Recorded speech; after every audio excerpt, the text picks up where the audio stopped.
Wednesday, August 20th.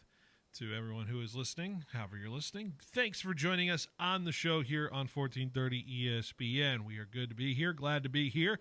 Big thanks to Tony D for tossing it to us from the previous hour. Tony D Show, always the Sportsline Bulldog Hour from Tony D from 2 p.m. to 3 p.m. on the 1430 ESPN side. Big thanks to Tony D, like I said, for tossing it to us. Tony's got a lot to say, and we appreciate what he does. We also got my show, like I said, live and on demand on the 1430 app, on the 1430 ESPNFresno.com website, behind the bench here, 3 to 6 per usual, pending the schedule, of course. We got one more of these shows today before we start getting affected by the schedule. Other than that, we got a lot to get into. Of course, we've got a lot to get into with the show, but before we do all of that, we got to talk about our sponsors for the show. First of all, we're live streaming on the YouTube and Facebook and Twitch. Hello to the audience over there. Like, subscribe, all that great stuff. Set those alerts so you know when we're going live and all that great stuff. Lee's Air Hotline is 559-320-1430. That is the way to reach our show, 559-320-1430. Get into the conversation. Lee's Air Plumbing, Heating, and Roofing sponsoring our hotline every day as it does all the day. Thank you to Lee's Air for sponsoring the Lee's Air Hotline. Once again, 559-320-1430. The way to call in to our show. We also have the Lee's Air weather check, and taking a look at the weather right now. 95 degrees is currently our temperature, getting up to about 97 today, potentially 98. The warmer temperatures are arriving later this evening into the morning side, and we will be facing the triple digits for, it looks like, according to my app, it looks like we'll be facing the triple digits for the next 5 days after today. So 103 Thursday, 108 peaking on Friday, then we got 106 on Saturday, 105 on Sunday, 102 on Monday, then we back into the 90s, and I'll tell you this, it looks pretty okay, pretty good for some Fresno State football home opener side of things. I've been saying this. I think you'd rather take it now so that we can have a decent home opener beginning of our season, manageable temperatures. We'll take it, which is 10 days away for our game against Georgia Southern.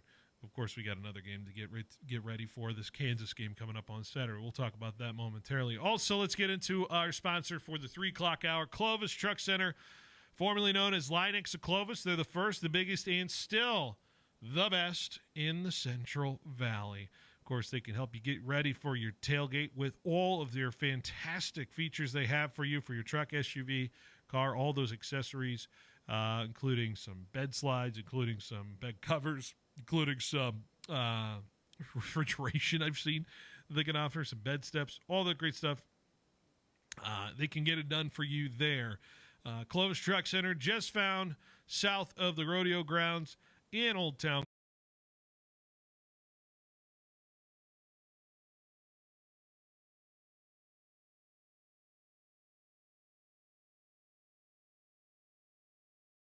You're good to be here. Like I said, we got a good show for you. We got a good show for you today. You want to be tuned in on this one. Want to be locked in on this one. We have a couple good guests, a couple great conversations coming up. A lot of Fresno State talk, I would say, on this full 3-hour show. Like I said, we're going all the way up to Giants pregame today. Giants and Padres, another game of this 4-game set.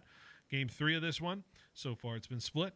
Giants will look to at least force a split if they get a win tonight, and could go for the series win tomorrow if that happens. Giants-Padres 6:10 tonight with a 6:40 first pitch from San Diego. So that's what we got on the docket over on the 790 side. Of course, A's and Twins starting at 4 o'clock pregame with a 4:35 first pitch from downtown Minneapolis. What do we got on the show today? We got Paul Leffler, who'll be joining us in about 10-ish minutes or so, 10, 15 minutes or so in this hour. Voice of the Bulldogs. We'll be happy to talk to him for the first time this season, or at least getting ready for this football season. Also coming up, friend of the show, Jose Gonzalez is going to join me. He's in town. He's going to hopefully, we'll either via the Lee's Air Hotline or the studio side, he'll be here. We'll be talking some football as well, maybe getting his more of a fandom take from him as far as it's concerned. But it's good to have Jose Gonzalez in and given the takes that I'm sure you all have missed. We got all kinds of things. Like I said, we got another Benotti's Best, more part of the reveal of my big NFL power rankings over the next couple of weeks. We'll talk some, like I said, Fresno State football. Maybe I give my official prediction to this Kansas game today. I don't know. We'll see, because I know I'm going to have some limited time at the tail end of this week when it comes to that. So maybe we do give our final prediction for this Kansas and Fresno State game. Do one more opponent preview today as well. San Jose State on the schedule. We wrap up the schedule for Fresno State as a whole and maybe look at a big picture in terms of our big picture predictions for the Fresno State Bulldogs this season. So big Bulldog show today. That's kind of where I'm at. I think that's where the chatter should be. That's where we're going to go after it as far as I'm concerned in today's show. And I can't wait to get into it with lovely people who are here. And we got a couple of them here in studio today. Our producers of the show today. Good to have him back for the first time this week. Tanvir's in. Tanvir, how are we doing on this Wednesday? Doing good. Yeah, it's been a minute since I've been here, but yeah, I'm excited to be back. Had a lot of stuff happen over this week for the sports cycle, NFL preseason. So it's been exciting. So yeah. Good. And making her debut, we're going to go to her here right now. Chloe is going to be someone who's going to be around with us for a little bit here on the show, at least for the fall semester for now. Chloe, how are you doing on this Wednesday afternoon? I'm doing pretty good. I'm pretty excited for tonight. Yeah, excited for tonight as far as everything. And I know you said you got some big things going on at Wahoo's tonight, so I know you're looking forward to that. So cool, great stuff.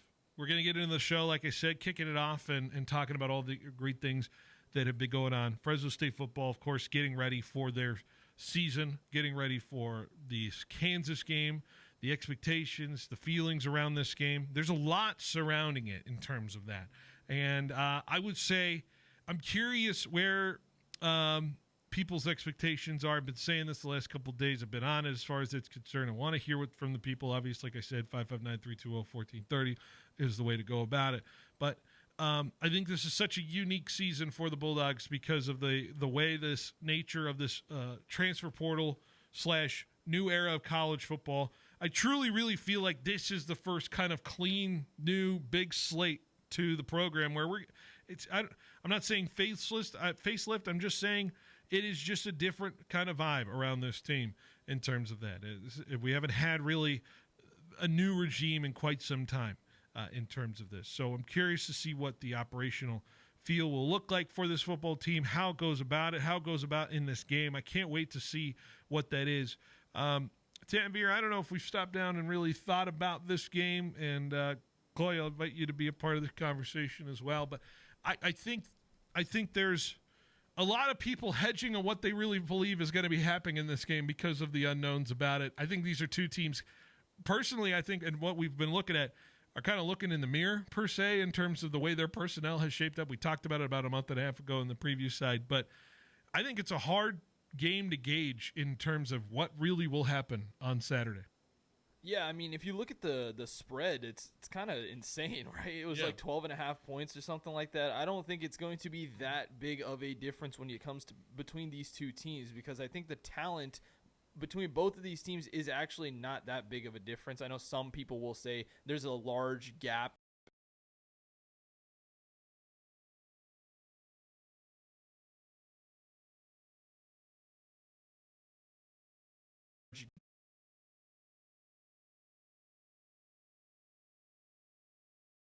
When we get to the end of it. Yeah, when I was talking with Coach on Monday press conference, Coach mentioned a lot about the speed, the nature of what this team can look like in terms of just what knowns in terms of it, but also some of the actual knowns in terms of it as well.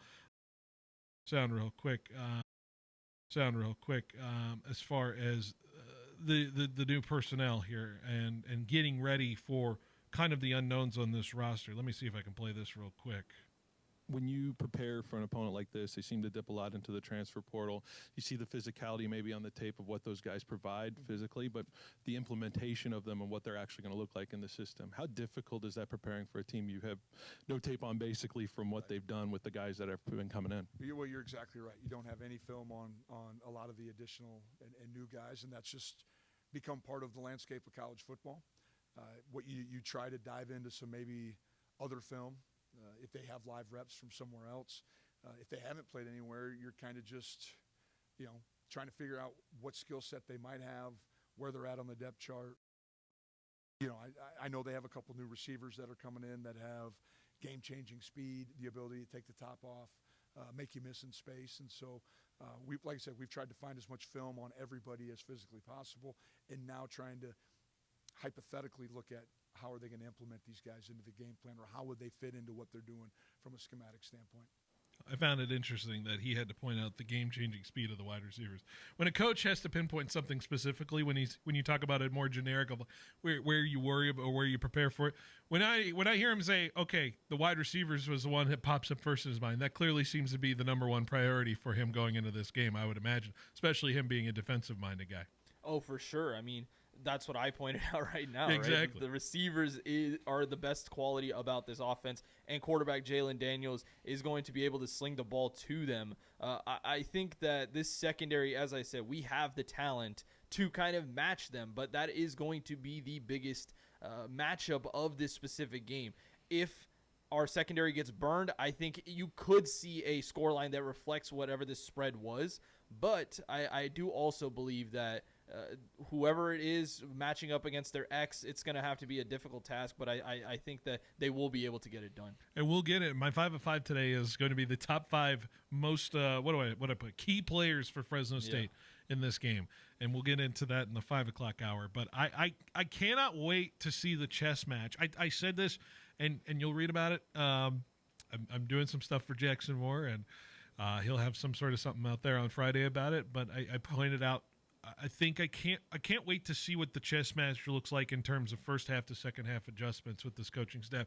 That to me is a real true evaluation of where we are and what we have and what they're capable of in terms of that as far as it's concerned. Because if you see the way a coach progresses the game and the way they react to certain situations and what adjustments can be made on the fly, I truly think there's some good stuff there when it comes to evaluating how this coaching staff will handle this game moving in from first quarter to third quarter to fourth quarter.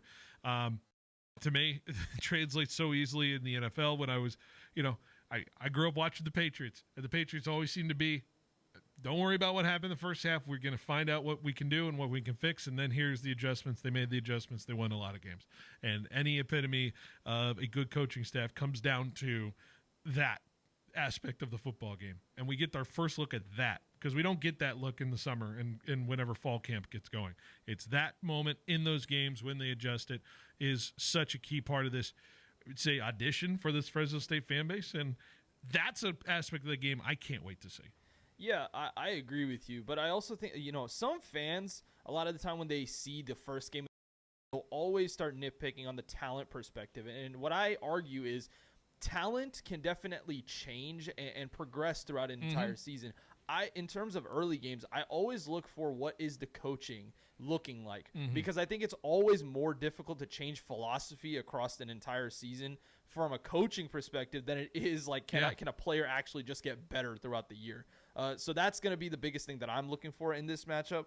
How is Matt Entz going to deal maybe with going down a touchdown, or how is he going to deal if they do take a lead? I think those type of situations is always what you want to see, especially from a new coach, and see if there is a little bit more discipline on this Fresno State Bulldogs side, because we don't know that right now. Yeah.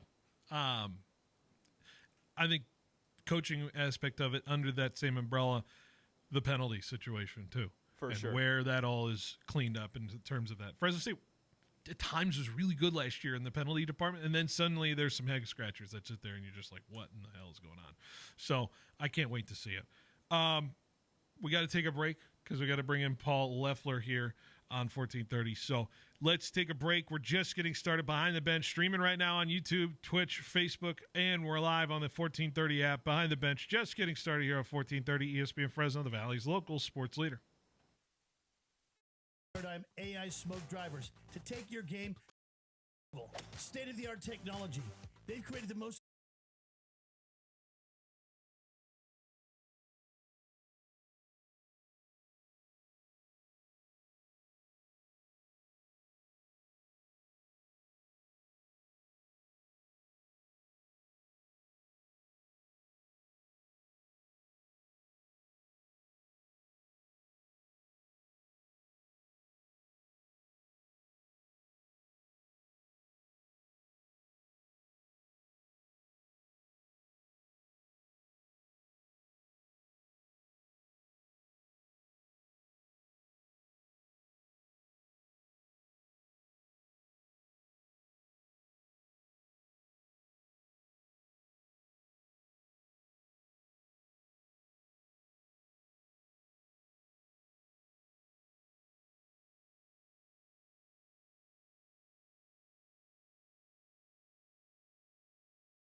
Time for crisp air, camping trips, and weekend getaways. Whether you're towing your RV, heading to the mountains, or prepping for winter, Clovis Truck Center is your one-stop shop to get your ride adventure ready. Don't be a last-minute guy scrambling for gear that's out of stock. Be a planner like me. Order early, prep smart, and hit the road stress-free. Some essentials like brake controllers, hitches, or suspension upgrades can take 6 to 8 weeks to arrive, so don't wait. And don't forget that Clovis Truck Center also has roof racks, tonneau covers, lift kits, window tinting, and more to keep you ready and comfortable. And if you're in a pinch, Clovis Truck Center can have you in and out as quickly as the same day with all they provide. They have all the things you need in stock, so it's right there in the shop. No waiting on a part to be shipped in. Get ahead of the game with a visit at my friends at Clovis Truck Center today on Clovis Avenue, just south of the rodeo grounds in Old Town Clovis, or online at clovistruckcenter.com. Clovis Truck Center. Get ready because fall starts here. It was 106 degrees. The Johnsons were sweating, and their AC, dead silent. But 2 doors down, the Millers, cool and comfortable. Why? They called Lee's Air for a $99 AC maintenance before summer started. We catch problems before they catch you. Don't sweat the heat. Beat it. Lee's Air Plumbing and Heating. Fast, friendly, guaranteed. Call now or schedule at leesair.com. For 80 years, Fresno Pacific University has been shaping the heart and soul of California as the Central Valley's only accredited Christian university. Today, our deep faith roots and pride in our community drive us to provide affordable, career-relevant education that transforms the lives of our students and the communities they serve. Discover your calling through over 100 undergraduate and graduate programs offered on campus or fully online. Fresno Pacific University. Learn more at fpu.edu. Baseball season is in full swing in downtown Fresno. Don't miss a second of the fun and excitement at Chuck Chansey Park with countless promotions, ticket deals, and more. Cheer on your Fresno Grizzlies as they battle it out with the rest of the California League now through the beginning of September. Tickets start at just $8, and with the $3 value menu on select ballpark classics, Grizzly baseball is truly affordable family fun. Grab your seats at FresnoGrizzlies.com or the Chuck Chansey Park ticket office. Grizzlies baseball, it happens here.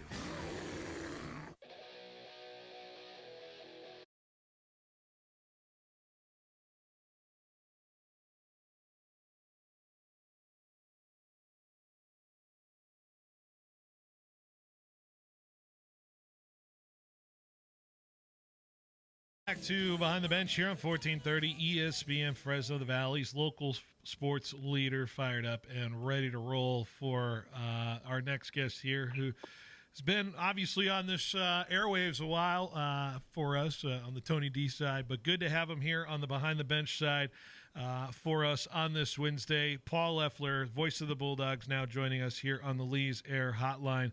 Paul, it's great to have you, and good to be here on this Wednesday. How you doing? How you feeling on this game week? It's been a while since we've said that.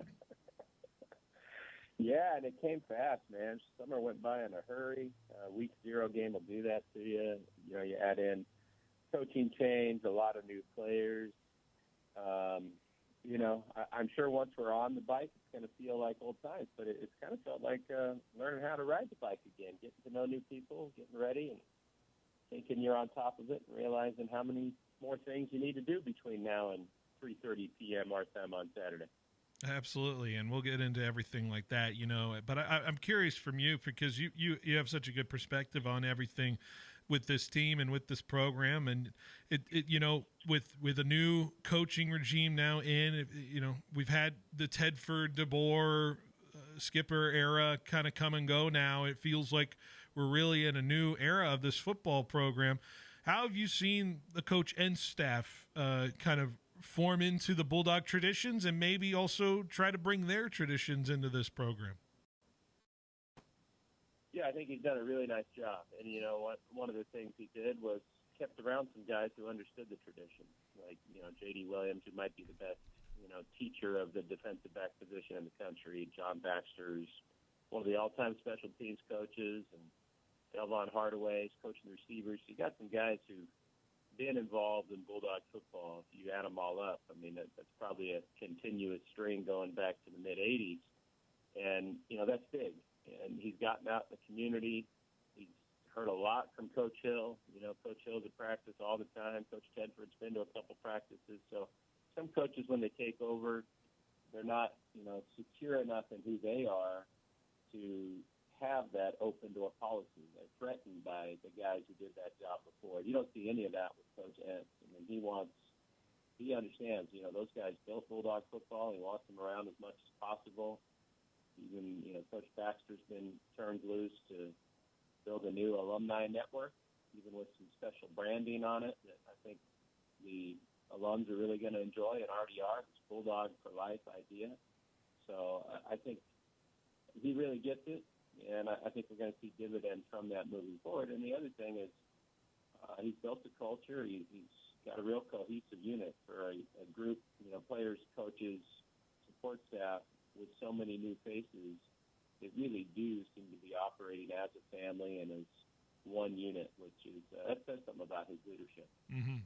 Certainly, and obviously his leadership into dealing with obviously personnel.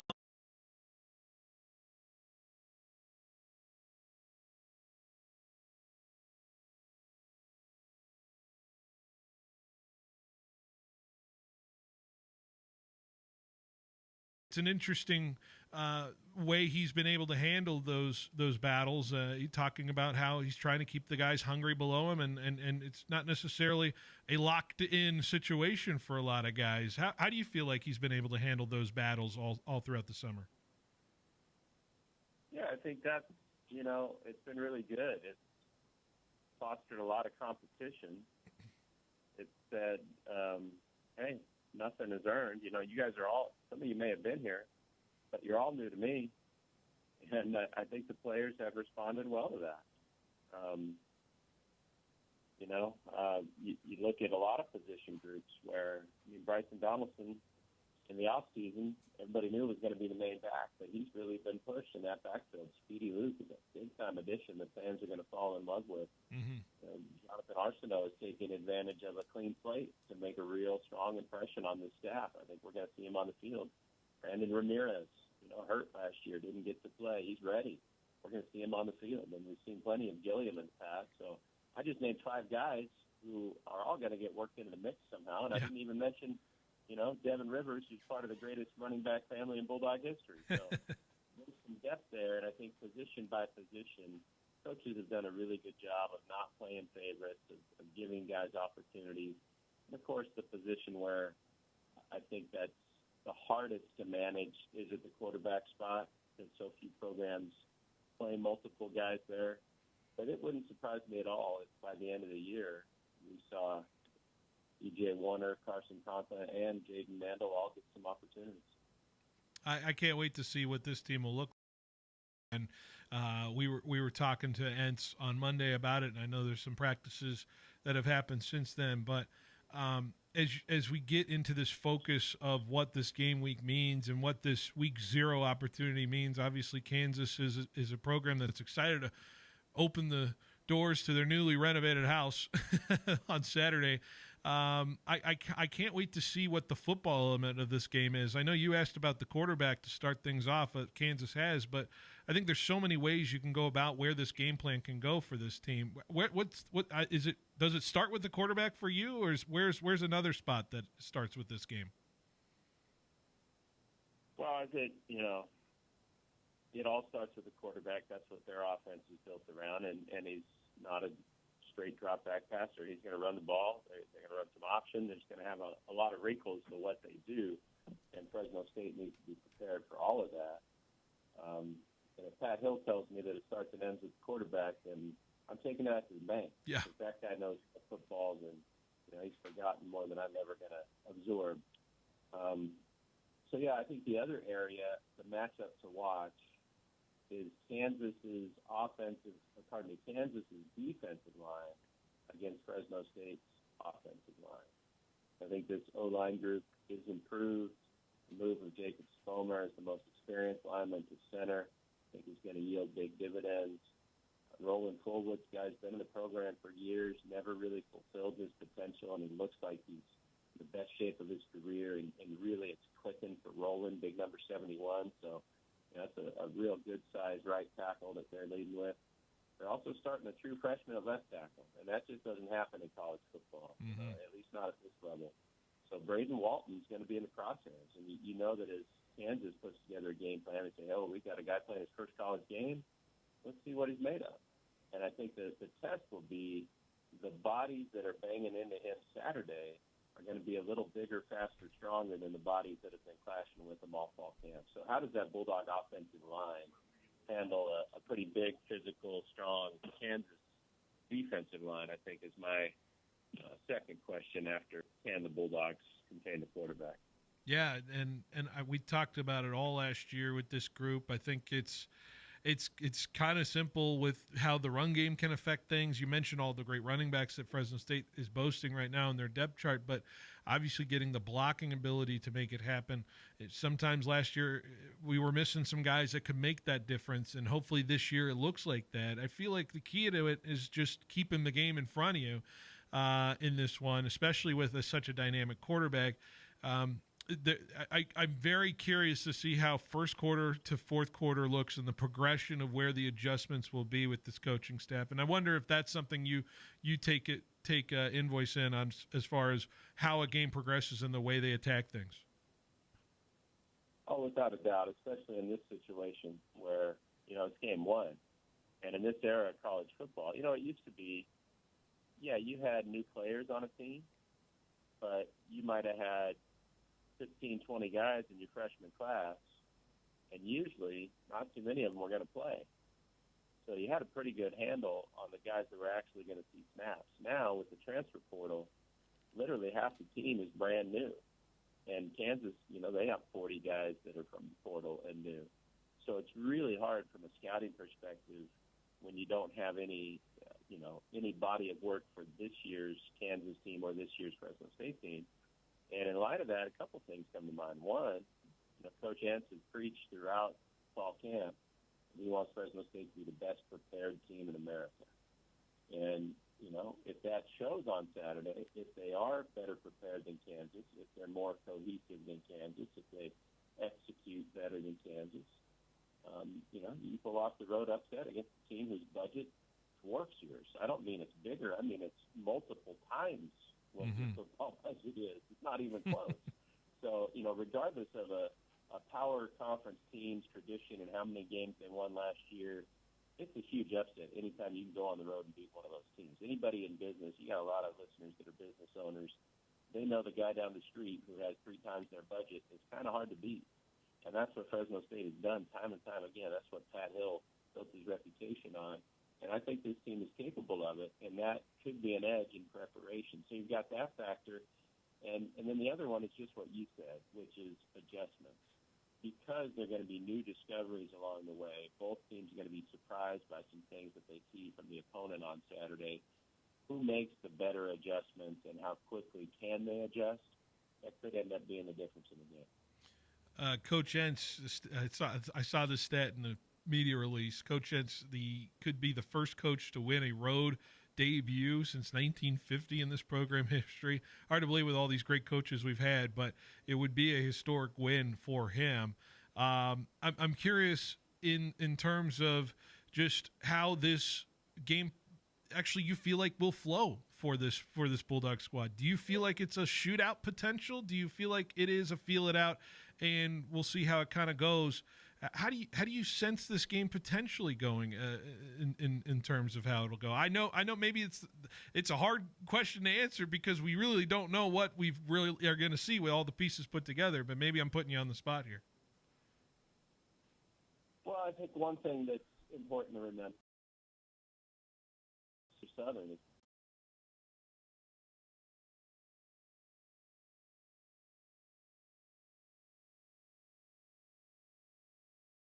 Speedy Luke takes the handoff and uses that speed to go 90 yards for a touchdown, and the Dogs are up 7-0. Maybe that out Kansas crowd is a little shell shocked. Maybe that takes some of the air out of the stadium. So those things can all change the dynamic. But my guess is 25 is not going to be a shootout kind of team.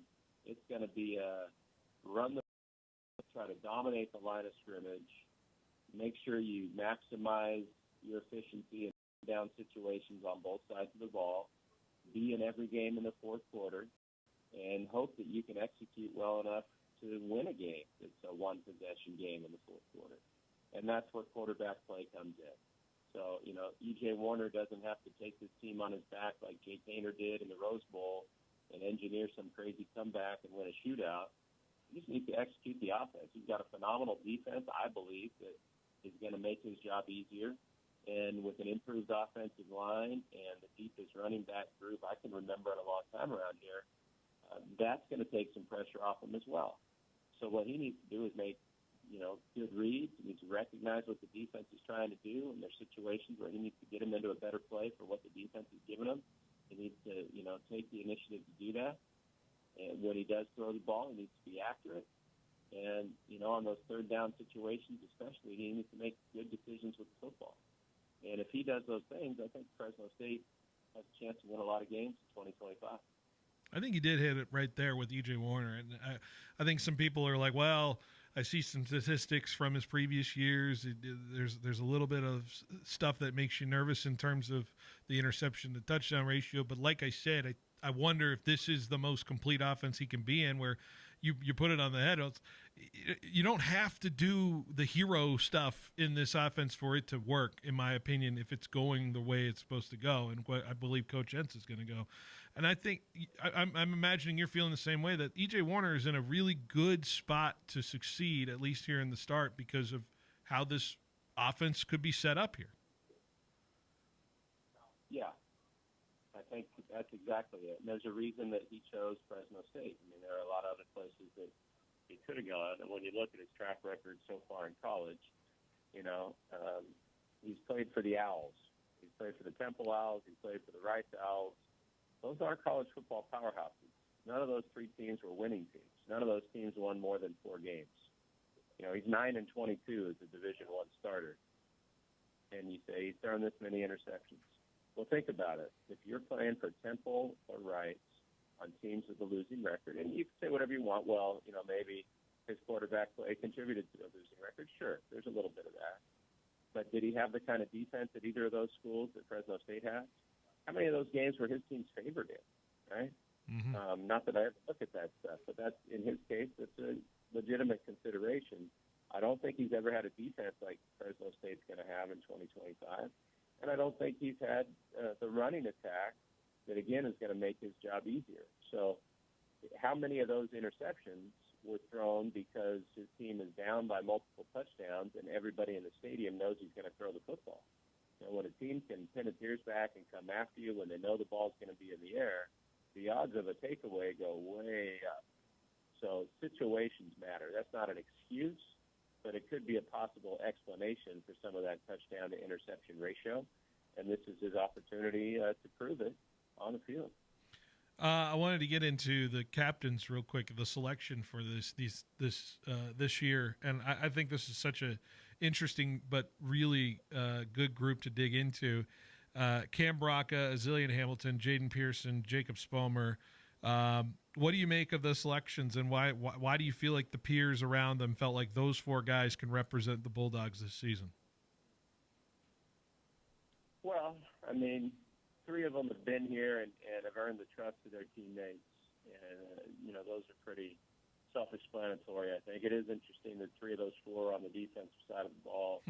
Coach Entz did say they'll also have a 5th captain every game that, is chosen per game. But I think the one that stands out is Jaden Pearson, because his teammates haven't known him very long. And in a position where Fresno State lost some of the most experienced guys in college football, when you look at who was playing that position last year, to bring in somebody who can earn the trust of his teammates that quickly that they would vote him a captain, that says something about Jaden. And he's excited to be here. People who don't know his story thought he was going to play for the Air Force Academy. The Academy's not for everyone. My nephew just graduated there a few months ago. I saw firsthand how demanding it is. And that institution does a lot of things, on and off the field. My nephew wasn't a student athlete, but there were still enough things that, on a bad day, make you want to quit and try something else. So it's not for everybody. I know it's a valuable experience for Jaden, but he didn't stay there. He came here to the Valley, played a year at Reedley College, Last year he was playing for Utah State. The year before that he was at Utah. So, this is his fifth school in that span. But, I think that makes it even more impressive that his character, his leadership, his investment, his focus was visible to his teammates to the point they said, you're going to be one of our captains in 2025. And he's really excited to play that position. I think there's some depth there. Thunderbird is the other starter at linebacker. Tim Thomas is a guy who's been in the program for a while that we're going to see out there a lot. And really what's exciting about that defensive side of the ball is the secondary. It's as deep a secondary as Fresno State's had in a long, long time. I can't wait. By the way, a little note on Pearson. He's the first-year Bulldog to be named team captain since Tyson Maeva, which I'm sure you could say a lot of good things about Maeva when he came here for the Bulldogs. Hey, Paul, by the way, you got a great opportunity for some fans to interact with Coach. I believe that starts tomorrow, right? You guys are going to be out there at the Bulldog Hour out at the Point. Is that starting tomorrow, 5:30, right? Correct. Yeah, every game week, as long as it's a Saturday game, we'll be there Thursday from 5:30 to 6:30. Got to speak to the quarterback club last night. I know a lot of those folks are going to be there. The Point, one of the owners is a former Bulldog, Jeff Thiessen, and he's all about Bulldog football. Phenomenal menu. You've eaten there. You know how good it is. Oh, yeah. I've got a few menu items I'm going to suggest for him. But, yeah, I'm looking forward to being back out there. It's been a great venue. And, I'm not sure if we'll have any players tomorrow for the first night, but throughout the year we will. And for fans who haven't gotten to know Coach Entz yet, I think you come out, you shake his hand, see how he looks you in the eye, hear him speak from the heart. You'll feel like you knew him a lot longer than an hour at the Point on a Thursday night. Well, it's going to be fun to see what this team can do in Kansas, and it's going to be fun to hear what you guys say on the broadcast as well. Paul, does it get old? Does it get old, right? Every year when you gear up for a new locale in the first road trip of the year. Never, Phil. Especially, I've been to Kansas City, but I've never been to Lawrence. And there aren't too many places in college sports that I haven't been to. And that's one of the most, storied locales, especially when you consider its contributions to the game of basketball.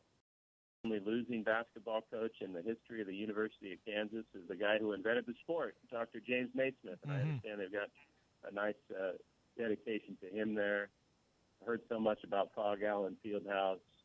Certainly watched a lot of KU basketball over the years, especially when my Syracuse Orangemen still in 2003 beat them in the national championship. And my good buddy Steve Hosey had to wear a Syracuse jersey in the broadcast booth because his little brother Paul Pierce is one of the Jayhawks all-time greats. Heard so many stories. Even today, was out at the baseball team, getting to know the new players. And Richie Price, their assistant coach, he was a star player at the University of Kansas. Coach Natsby, who's around town, always talks about the old days when he was at KU. And Terry Johnson, who I saw today, leading a Bible study over at Fresno State. He had some time at KU. I've heard a lot of stories, and I've never been there. So I'm looking forward to experiencing it. If we get time, we might even fit in the Negro League Baseball Museum in Kansas City, which I've never had the privilege of going to. So we'll see how much we can pack into a quick trip to the Midwest. I know. I know some people heading over, maybe even getting a little sneak peek at some of the Bulldogs on the Chiefs, and I will hope that some of those Chief Bulldogs get a chance to go over to the Jayhawks game the night after their preseason game. So, hoping we get a little crossover there. I'd hope.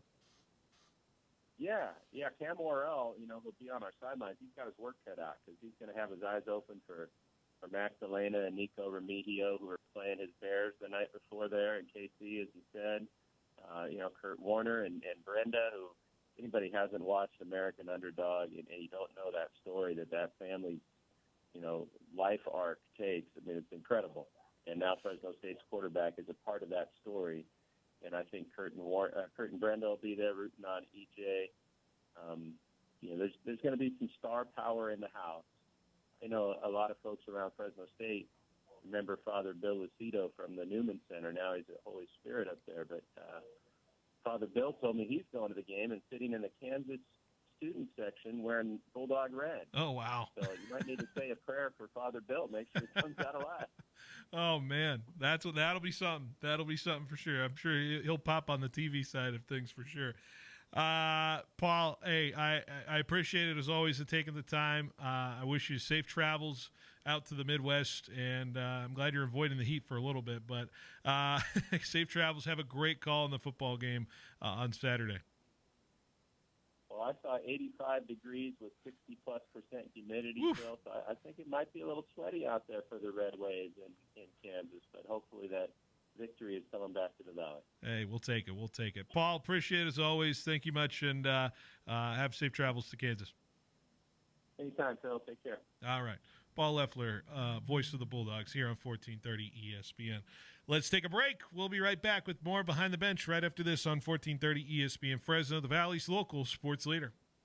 Friday Night Lights returns every Friday night on ESPN Fresno. On August 22nd, Phil Benotti and Paul Metters will be at Collegiate Stadium to call Inglewood and Central East. Yes, it feels like an eternity, but rest easy because football is back. Friday Night Lights is possible thanks to A+ Signs, FFB Bank, Clovis Stone, Mega Prints, California Business Machines, and Roger Dunn. August 22nd, Inglewood at Central East on ESPN Fresno. Welcome to Banyan Tree, Fresno's favorite dispensary. Voted 2025's Best of Central California's People's Choice Award. Need some healing and relaxation? From flower to edibles, concentrate to vapes, we've got top shelf products at down-to-earth prices. Whether you're a seasoned smoker or just kinda curious, our knowledgeable staff will help you find your perfect match. So climb the Banyan Tree and see how high you can get today. Order ahead at banyantreefresno.com for quick and easy pickup. Banyan Tree, rooted in quality, grown in Fresno. They say when you do one thing long enough, you get to be pretty good at it. Locally owned businesses led by multiple generations of family learn early on about the value of customer service. Of course, having great products, especially in the world of technology, is a clear advantage, but nothing is more important than making customers your number one priority.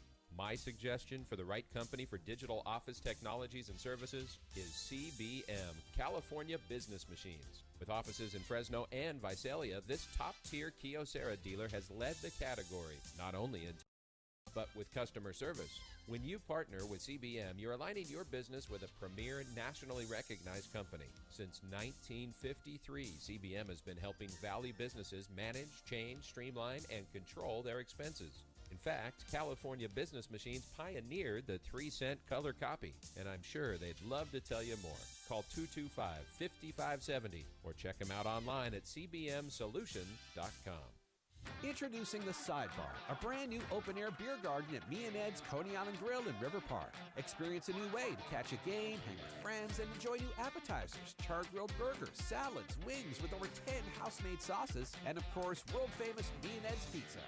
Thirsty? Try our self-poured taps with over a dozen craft beers, wines, ciders, and craft seltzers. Plus a full bar with an impressive selection of tequilas, whiskeys, and craft cocktails. The Sidebar at Me and Ed's Coney Island Grill, now open in River Park.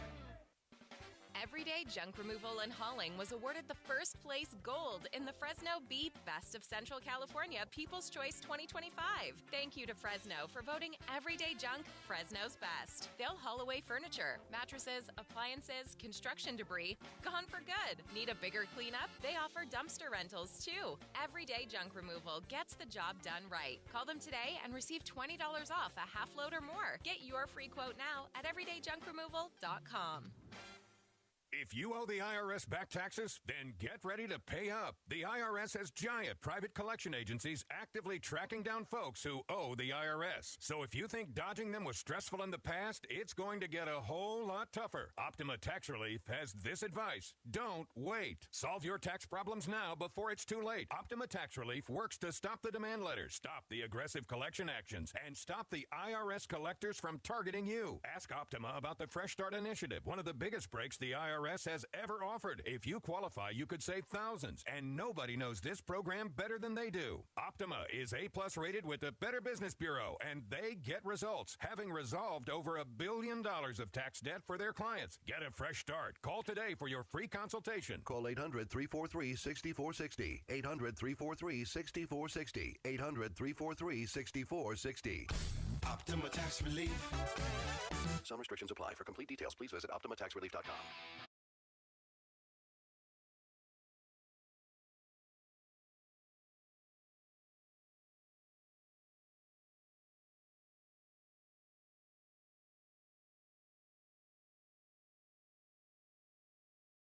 Welcome back to Behind the Bench here on 1430 ESPN Fresno, the Valley's local sports leader. Big thanks to Paul Leffler for joining us in the previous segment. Paul Leffler, voice of the Bulldogs, will be calling the game this Saturday against Kansas, and always a good friend of the show here.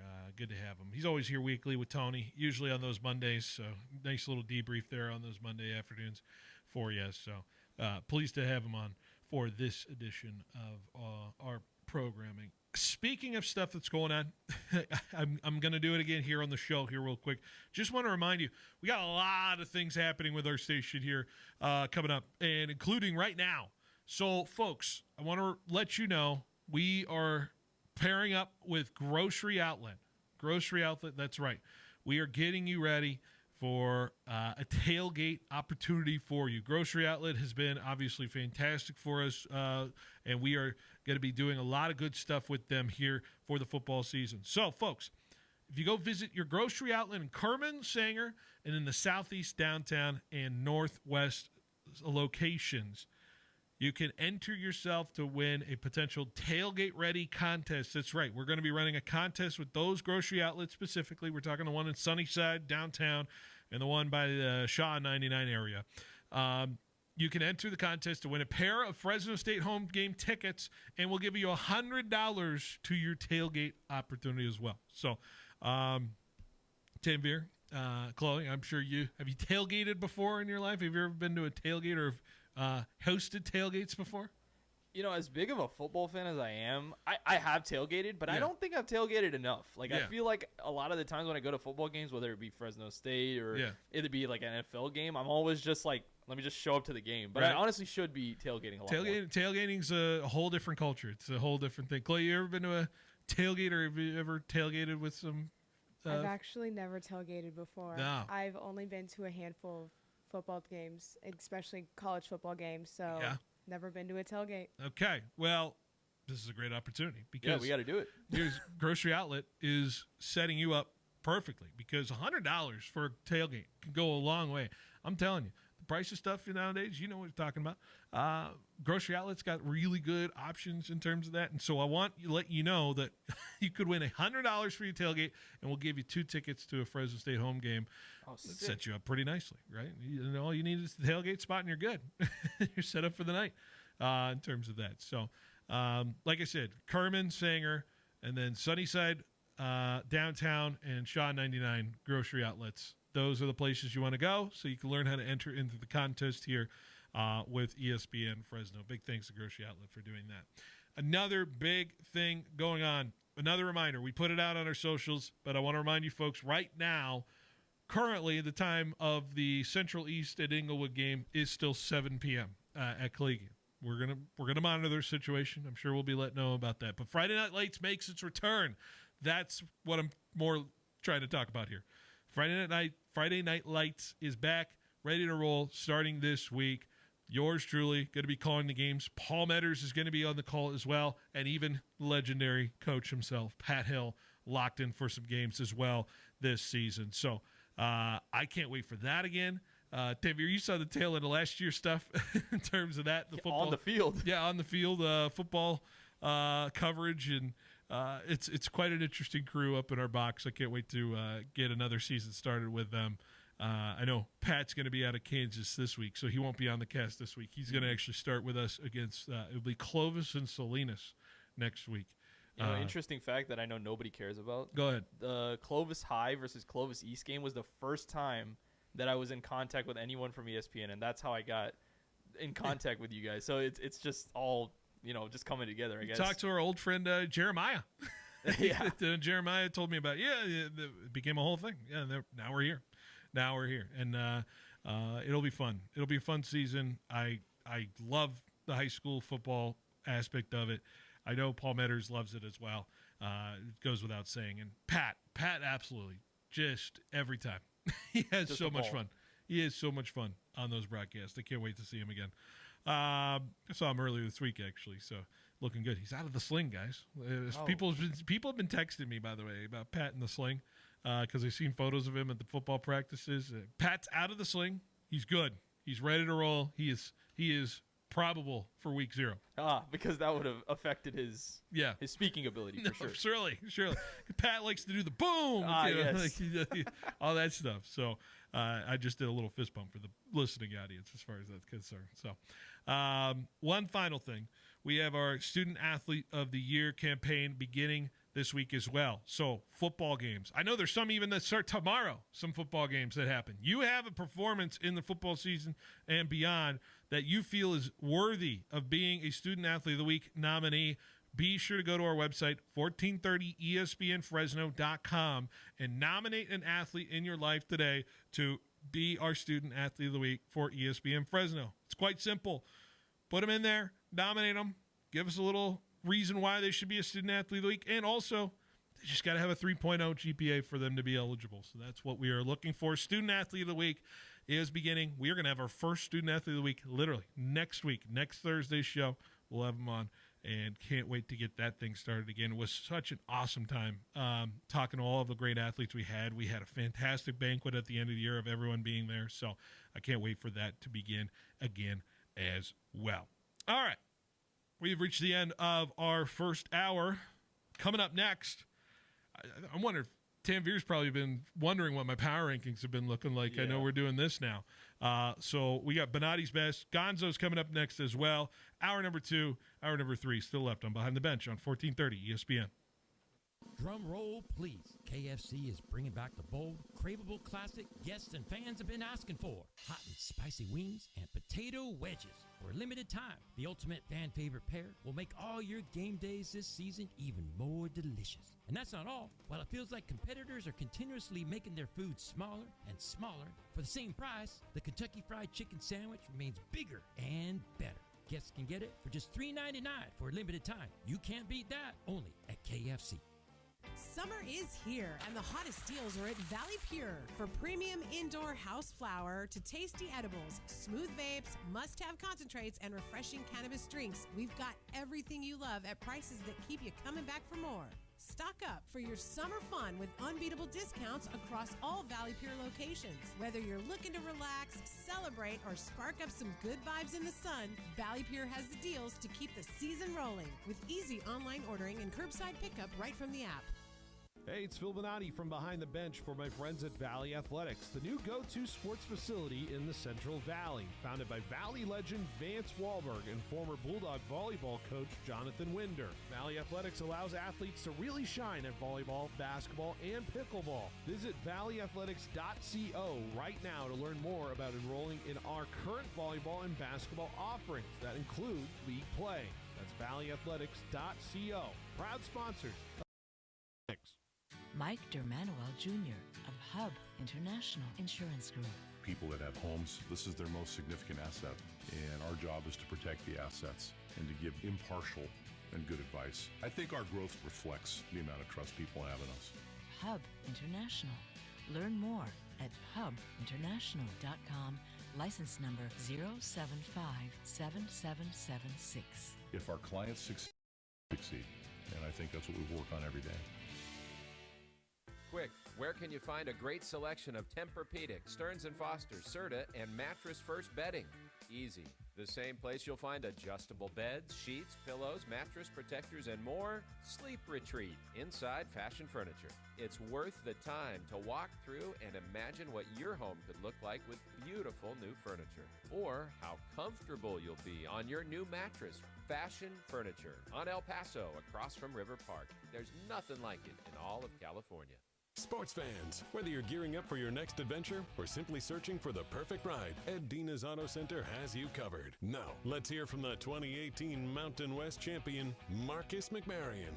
Hey, it's Marcus McMary. At Ed Dina's Auto Center, they'll make car shopping as smooth as a game-winning play. Whether it's a truck, SUV, or the car of your dreams, their incredible team is here to guide you every step of the way. Ed Dina's Auto Center in Dinuba and now in Visalia off Mooney Boulevard. Online at eddinasautocenter.com. If you owe the IRS back taxes, then get ready to pay up. The IRS has giant private collection agencies actively tracking down folks who owe the IRS. So if you think dodging them was stressful in the past, it's going to get a whole lot tougher. Optima Tax Relief has this advice. Don't wait. Solve your tax problems now before it's too late. Optima Tax Relief works to stop the demand letters, stop the aggressive collection actions, and stop the IRS collectors from targeting you. Ask Optima about the Fresh Start Initiative, one of the biggest breaks the IRS has ever offered. If you qualify, you could save thousands, and nobody knows this program better than they do. Optima is A+ rated with the Better Business Bureau, and they get results, having resolved over $1 billion of tax debt for their clients. Get a fresh start. Call today for your free consultation. Call 800-343-6460. 800-343-6460. 800-343-6460.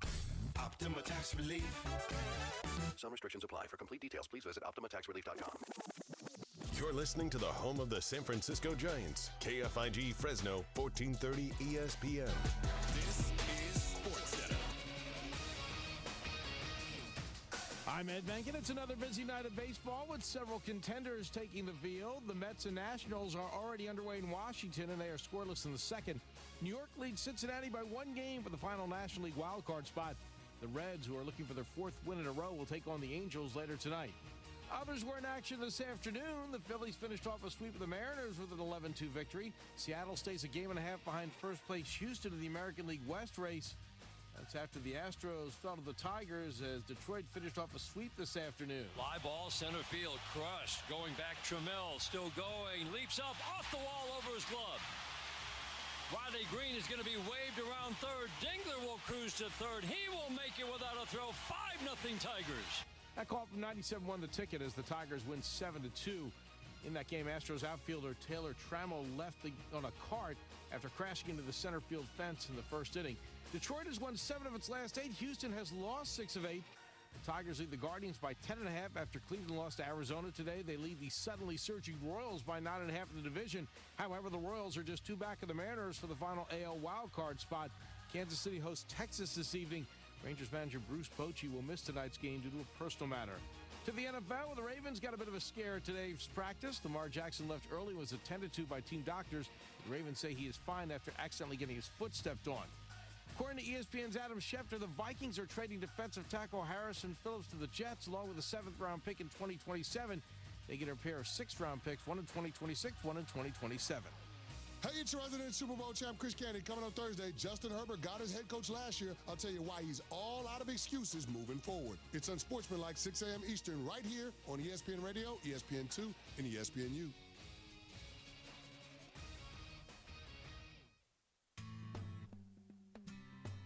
He's got the knowledge. Because once again, I have to come on air and talk about how right I am once again in anything that it comes to sports. He's got the questions. I'm going to lose it. Are you kidding me? What are we doing here? He's got the guests. 20th head coach in Fresno State history here, Matt. Is it hard to believe sometimes still the 20th head coach here in program history? It's all moved really quickly here over the course of the last 5-6 weeks, but super excited to be here. Phil Benotti is the voice for the Central Valley sports leader. Behind the Bench starts now.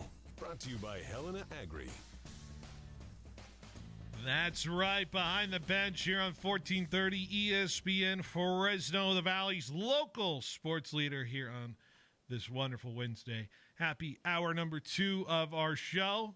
Hour 1 already come and gone. Hour 2 is here. We're here reacting and having a great time here on the show, and we cannot wait because it is now time for a power ranking segment, as I always like to have here on this channel. It is the power rankings, Benotti's best here on the NFL side of things. And I'm curious because this is going to be an interesting segment here because we have some new faces into the producer side. It's been Jorge who's been hearing my opinions the last couple days in terms of my power ranking situation. And I don't know where the mileage varies on power rankings. This is as traditional of radio conversation as it can, but I am spreading it along 2 weeks of content here. So I like to savor my meal, and this is that's the way to do it. Exactly. So we have had 2 days already of power ranking reveals, and I've been going from the bottom to the top because that's the way you do it. And I will be revealing my next 4. But Tanvir and Chloe, you both have not heard. I don't believe you are aware of my first 8 teams here. No, and I'm wondering if. And by the way, the preface of the segment, by the way, when I was doing this with Jorge's, when I reveal a team, so when I'm going to be revealing team 24 through 21, you're going to tell me too low, too high, just right situation in terms of that. And I know this is going to be hard right off the top of the head because I'm sure you have to have built your own power rankings for this to work. But at least, you get a sense in general area of where this will look like. So I think I should reveal at least who's in my bottom 8 right now because I think just to remind folks of where we've been. So without further ado, I have the Saints at 32. Overall, I think they're the worst team in the National Football League. Correct. I think that's fair. I have the Cleveland Browns at number 31. Okay. That's where I sit. I have the Titans at 30. I have the Colts. Although, let's be fair, I have the Colts at 29, and I could be convinced of flipping the Titans and Colts. That's personally, really where I'm at. I would swap them. Yeah, I think that was my first little mistake here. The Giants are at 28. Go higher on them. I understand. I'm telling you, they're going to be good. Okay. Not like playoff good, but they're going to be better than what you think. Okay. I have the Raiders at 27. Okay. I think I'm too low on this team at 26. I've now realized I think I may have made a mistake. I have the Patriots at 26, but I'm kind of I'd probably put them higher too. I'm kind of nagging my team a little bit, but it's fine. It's when you overcorrect and not trying to be biased. Exactly. Yeah. And the last team that I have revealed to the public, Carolina Panthers at 25. Interesting. Yeah, okay. I think I have Carolina. So there's a team that you haven't said that I for sure would put in that tier. Mm-hmm. Maybe that's a little bit of a hot take, but we'll see if you get to it. Okay. So we'll see where we go because this is going to be an interesting set of 4 teams. I said this before I went on air. 2 of these teams in this set of 4. By the way, I've made the ranking. The ranking is locked in. The ranking is completely done, by the way. It is what it is. No changes can be made. No, absolutely not. I went through it, and I did it. And so, I'm staring at my number 1 right now. I have the whole sheet in front of me, but I'm not revealing it until next Friday. So here's what we got. Number 24, I have the New York Football Jets here at number 24. Basically because of I just don't really firmly believe in the Justin Fields experience in terms of that as far as that's concerned. And also, I think the offense is a little lacking in every kind of different department. I don't Garrett Wilson is Garrett Wilson, but I really haven't truly trusted him as a wide receiver 1 since we've kind of begun this whole experiment of the Jets since he's been a rookie on the side of things. I think they are lacking in depth in a lot of different talent departments. I do like the signing of Tyler Johnson. I think he's kind of an underrated guy, although he's kind of buried in the depth chart a little bit in terms of that. I worry about their offensive line. Quinnen Williams, really good player on the defensive side. Sauce Gardner is a top guy, I guess you could say, in terms of that. But sometimes he's had a little bit of holes lately in his game. I think more of it, I do feel like Aaron Glenn could be a very good coach for them. I do worry about that just personally as a Patriots fan. But to me, I just in the juice of it and where this team could be capable of, there's a lot of holes to me and a lot of paths they have to take for them to even find a way to get into the playoffs in my mind. So I have them at 24. Yeah, I think the biggest issue with this team last year, when you have a duo of Breece Hall and Braylon Allen and you cannot have any effectiveness on the ground, there's a systemic issue there. And, they replaced, their coach with Aaron Glenn, and I think that he's going to bring a culture change for sure. I don't know if it's going to be in this first season. But, yeah, again, as you said, I like the pieces. I think this is a correct ranking for them. Yeah. For me. What about you, Chloe? Do you feel like the Jets at 24 overall, do you feel like if you had to think of the teams I've revealed so far and the teams I haven't, do you feel like the Jets feel like a bottom 9 right. team? Yeah. No, I definitely agree with that, especially with the coaching and everything. I always think of that first couple years are kind of almost like a tester year, so kind of seeing what can be revealed from the coach and from the team all working together. I like it. I really hope the Jets stink. That's just the comedic idea of it for me. The Jets stink is just so much fun. Let's go to number 23. 23, I think, is one of my more fascinating teams because I can't get a real good read on them because, as I try to talk to myself about ranking this team here at 23, I'm convinced that I'm still holding on to a little bit of success. I've seen some of their players from a little bit of time back. I might have them too low. I could consider this a little too low, but I have the Arizona Cardinals here at 23.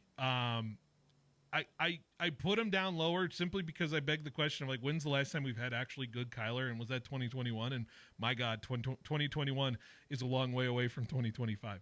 And really, realistically, that was the first half of 2021 in that sense. Marvin Harrison Jr., he could have a real flash in a year or two of him. I know last year was up and down in terms of that. Trey McBride, really a legitimate good option for them at the tight end position. I think James Conner is as underrated as anybody in the running game, and I think their running game is their strength per se in terms of that. So the Cardinals can have a formula to win some gritty games in terms of that based off the run game they have. On the defensive side, where we're really relying upon it, it's as old can be. Calais Campbell out there shoring up the defensive line in terms of that. I want to believe that there's some options out there. I do really like Budda Baker as a player in the back end of that defense in terms of that. But Coach Gannon, is this his third year as the Cardinals?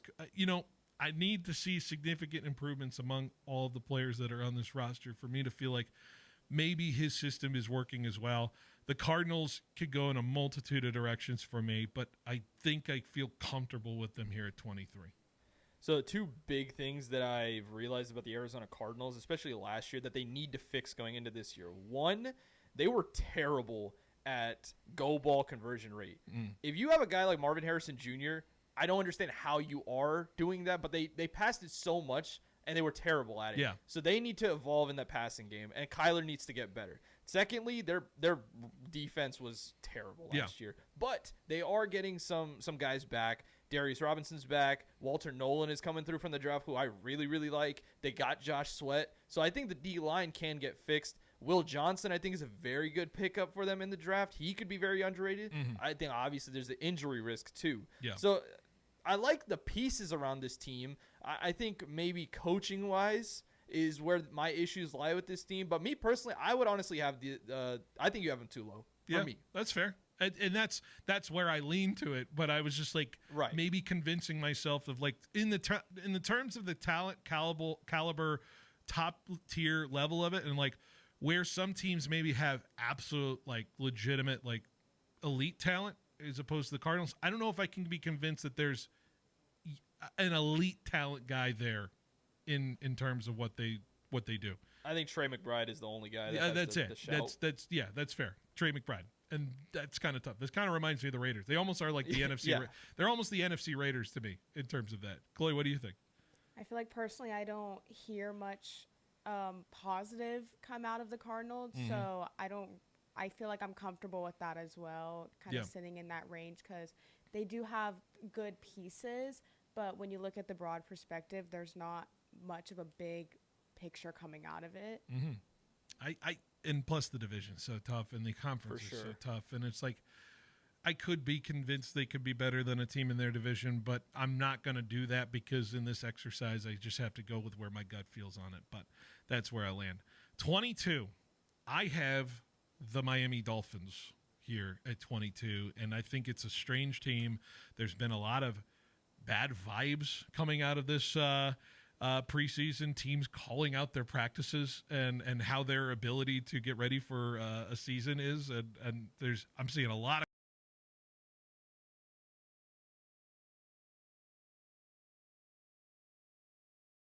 this team, and this could end up being one of those disaster teams if it really goes south really quickly. They've had numerous seasons now where they've totally collapsed down the stretch of a season. And to me, that's not a coincidence. That is just an epitome of where they are. They could have real issues real fast because of the lack of depth into it. And they've bought in on a lot of guys. They do return Minkah Fitzpatrick. I think that's sort of a Hail Mary move to make something happen. I think actually they kind of won the trade a little bit in the terms of it. But is that shoring up anything? Miami, a tough division as well. I could be convinced this team could have an absolute disaster season, but I'm not convinced that their upside is any good anyway at it. I think 22 is right where they should be. Ding, ding, ding, ding, ding. This is the team that I was talking about that I would actually put lower. Yeah. You look at the names, and on paper, it should work. How do you have Jalen Waddle and Tyreek Hill, and you're not blowing teams out with your passing game? It's Tua Tagovailoa. He's too injury prone. But you look at this secondary. It is disgusting how bad this secondary is. It's horrible. And also, I think this offensive line is going to be really bad this year. Yeah. And you combine that with a quarterback, sadly, at this point of his career, is very injury prone to concussions, which it can reoccur. I think, as you said, this is a disaster waiting to happen. And I think this is going to be one of those teams that just collapse by the end, and they haven't done anything to fix some of their issues from last year. That was my biggest thing. I just think that they missed in the draft, and I think that we are sitting here again with a team that is just not good enough, and they feel like they're going to be better just because they have Tyreek Hill and Jalen Waddle. Like, if you had a spectrum of like where they are and where they could end up, to me, like, I'm holding up my hands right now for the video audience, but like I have them at 22 here, and this is worse. Like, their floor could really be deep. Yeah, so you're basically like ranking them on the ceiling. I'm looking at the ceiling because I'm trying to respect the talent they have. That's really where it is. But I really firmly believe it could end up that way. They could be in a 7 and 10 team. They could be. And could middle around for another year. And that is a season I could see happen. But in terms of where they actually could end up, 22 is right where I have it. Chloe, do you have any thoughts on the Miami Dolphins this season? I mean, you have 2 big names out there, maybe 3, and a couple rookies coming in to look out for, but that's only small pieces to a big puzzle. So, again, with the injury prone and just some weird vibes coming out of the team, I don't know. I honestly would have also ranked them a little bit lower. Miami Dolphins 8.5 win total, by the way. 8.5. Any team that employs Darren Waller, it's tough. I wanted to go back to the other 2 teams real quick on win totals. Jets, they have them at 5.5. I kind of would put the over a little bit on 5.5 on the Jets. I think I'd be there. And what was the other team I had? Arizona, Cardinals, 8.5. 8.5 wins. 21. I put the Jacksonville Jaguars here. I think in the opposite spectrum of Miami, I think their position right now in my rankings is lower towards their floor, and I could see a ceiling where they could be a wild card 2 team, wild card 3 team in the AFC, or even I would be convinced as a 4th division winner and winning this AFC South, because I don't surely believe the Texans are grabbing it by the horns. But Jacksonville, new coach, new blood, new life. I mean, let's talk about all the close games they had last year where it did not go their way. I feel like they're 4 or 5 wins better than what they actually were, and it was one of those seasons where, like, when things just don't go right, things just do not go right for you. I'm curious what that'll look like. I think there's some make-or-break opportunities for some of their offensive weapons. I'm still convinced that this trio of Lawrence, Etienne, and Thomas can be something for this Jacksonville squad if it's unlocked by Coach Liam Cohen. And so I'm convinced that there's some opportunity to get a little bit better here. I worry about the offensive line still. I don't know if it's quite there for me. I think Josh Hines-Allen is a decent enough player to lead on the defensive line side of things as well. Trayvon Walker, he's a body as far as that's concerned. I do worry about the back end of the defense in terms of this. But then again, Travis Hunter, if he becomes what people are firmly believing he can become, which is a Shohei of football, then maybe we got something there. I think Jacksonville's pretty good right here at 21. I don't think I can convince myself to go any higher.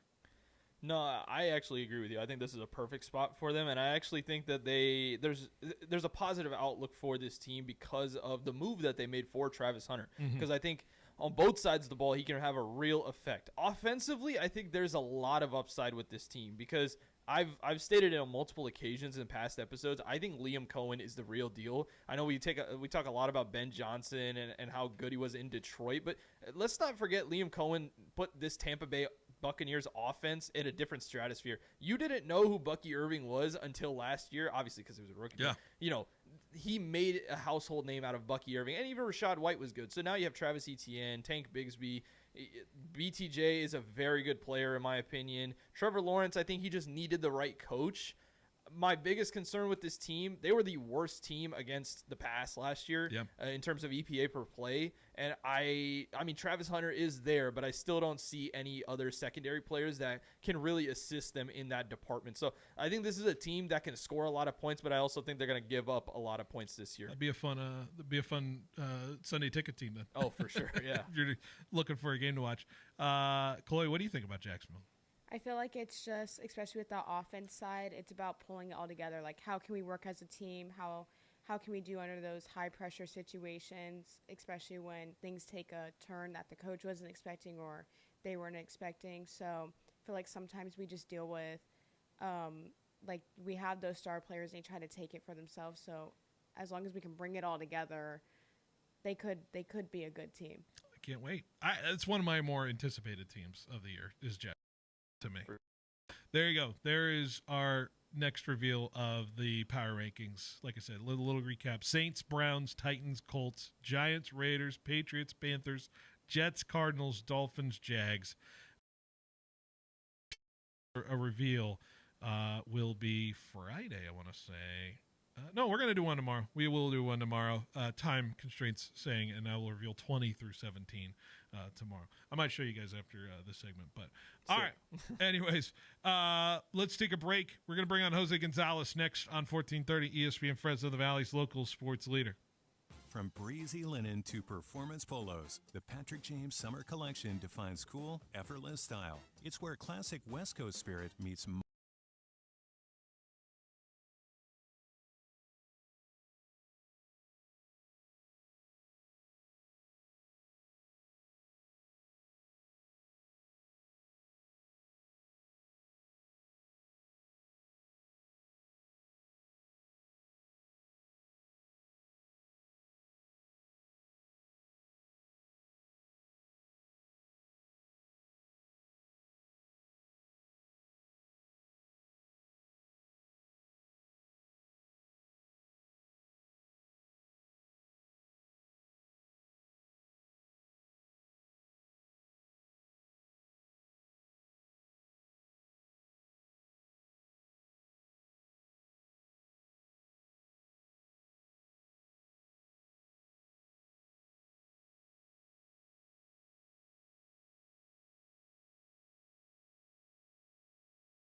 Citizens Business Bank, member FDIC.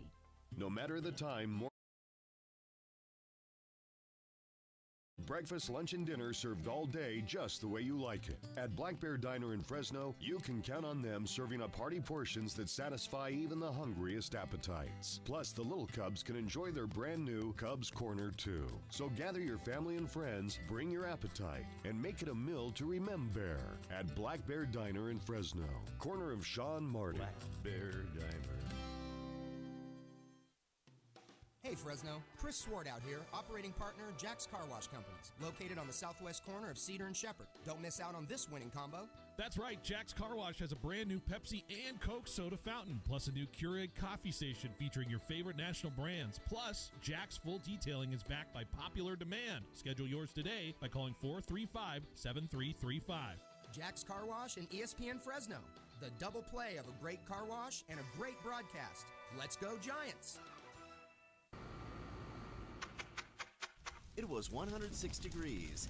The Johnsons were sweating, and their AC, dead silent. But 2 doors down, the Millers, cool and comfortable. Why? They called Lee's Air for a $99 AC maintenance before summer started. We catch problems before they catch you. Don't sweat the heat. Beat it. Lee's Air Plumbing and Heating. Fast, friendly, guaranteed. Call now or schedule at leesair.com. Progressive knows not all rides are smooth. Meet Claire. She loves her motorcycle, and she's learned to love the insects she encounters on her rides. She may not know the difference between a gnat and a mosquito at 55 miles per hour, but she does know one thing.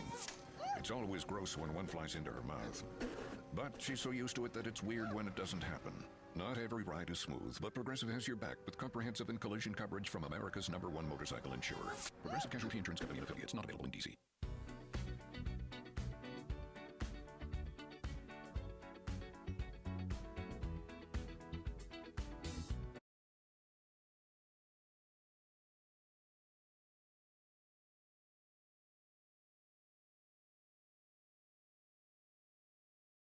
ESPN Fresno, the Valley's local sports leader. It is just a football kind of day. We've been talking football all day, and hey, if you're sick and tired of it, sorry, it's the show. Jose Gonzalez is here, and he's going to be contributing to that conversation. He joins us on the Lee's Air Hotline now. Gonzo, good to have you. It's been a little bit. How's your summer holding up?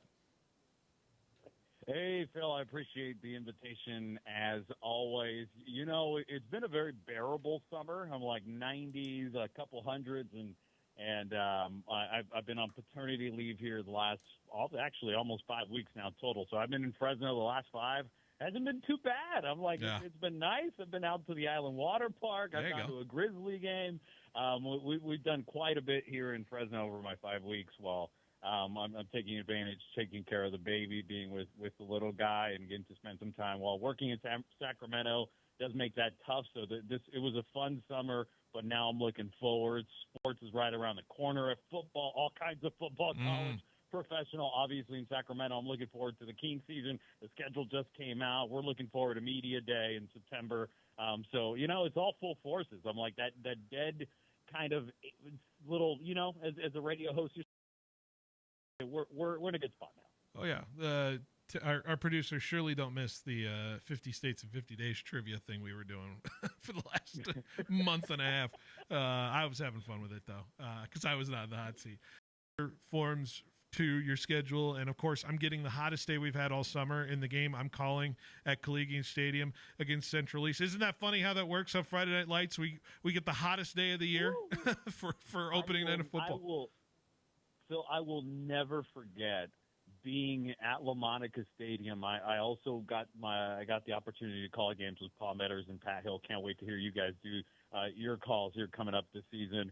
And I remember being at La Monica Stadium and standing in the booth and looking out and going, it's 95, 7 o'clock. Like, what are we doing?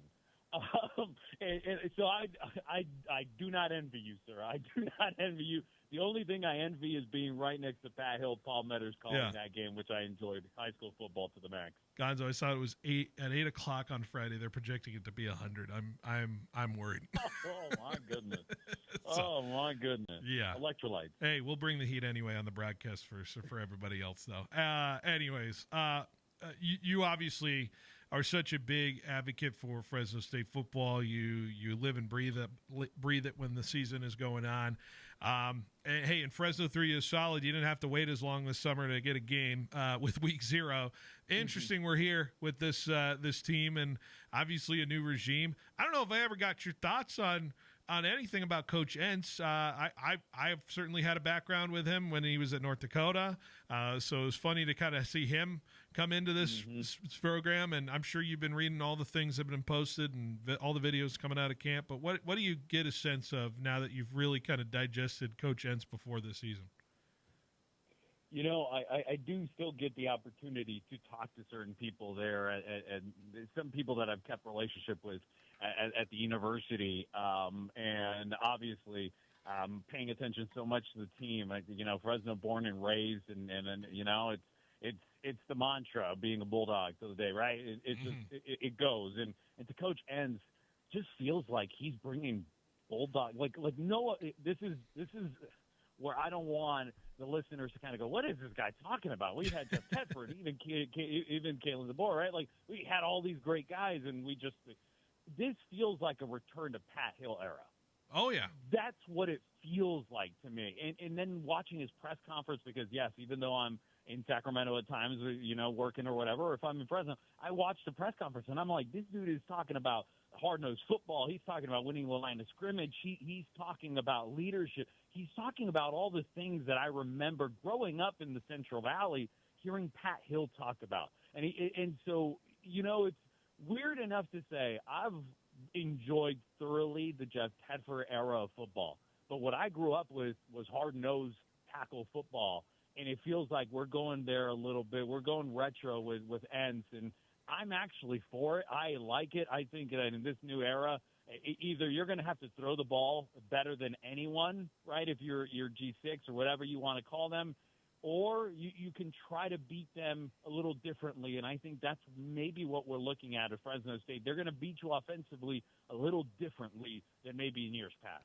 You spoke my language there, because I think that's right where it was. I think that hire, this style, this kind of thing. I mean, he's obviously embraced some of the past coaches too. Like Pat Hill's there, like feels like every other day at practice, giving his advice and everything like that.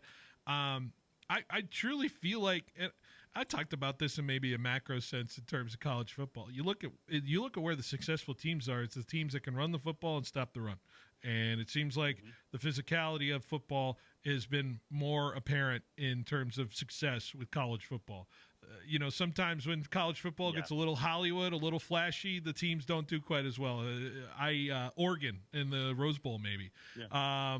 If it's going to that. And to your point, Phil, sorry to interrupt you, but I take that step forward. I think that if you want to get to a college football playoff and play with the big boys and not get embarrassed, right? Because the expectation is Fresno State eventually will be one of those teams that get in. History tells us that Fresno State eventually will be one of those top 20 teams, right? Like, that's what history tells us, because the Bulldogs have been there, have done that, but this system wasn't in place. The idea is that when you get there, you don't get embarrassed on a national stage. And that I think is where Group of 6 schools are going to find themselves in the tough situation is you got to build yourself, yes, to play the 10, 11, 12 that you have in front of you, but to get to that college football playoff and not get embarrassed, so that, you know what, next year that you might actually be able to kind of run into a good recruit here or there. But if you go on a national stage and get embarrassed by one of the big boys, that could be a double kind of whammy for Power 6 schools, or Group of 6 schools, or Power 4, Power 5, whatever the mantra is now. But that's where it intrigues me too on that point. And I think I've been asking this question the last couple of days. Still feels like I'm searching for the answer, because I don't know if there's much chatter on where our expectations are for this team. I've asked this question, I think, the last couple of days of what legitimately do you feel like this team is capable of this season? And maybe I'll have you answer the question, because you're strictly a fan, and that's where you are right now in terms of Fresno State football. So you, Jose Gonzalez, the fan, what's your expectation for 2025? Win football games, right? Yeah. I like. It sounds so simple, but at the end of the day, we don't live in the 90s and the early 2000s, heck, even the early 2010s, where you got 3 years to run a program, where you just said, you got a new head coach, you handed him the keys, and you said, hey, you have a recruiting cycle, essentially. You have 4 years to get this thing done.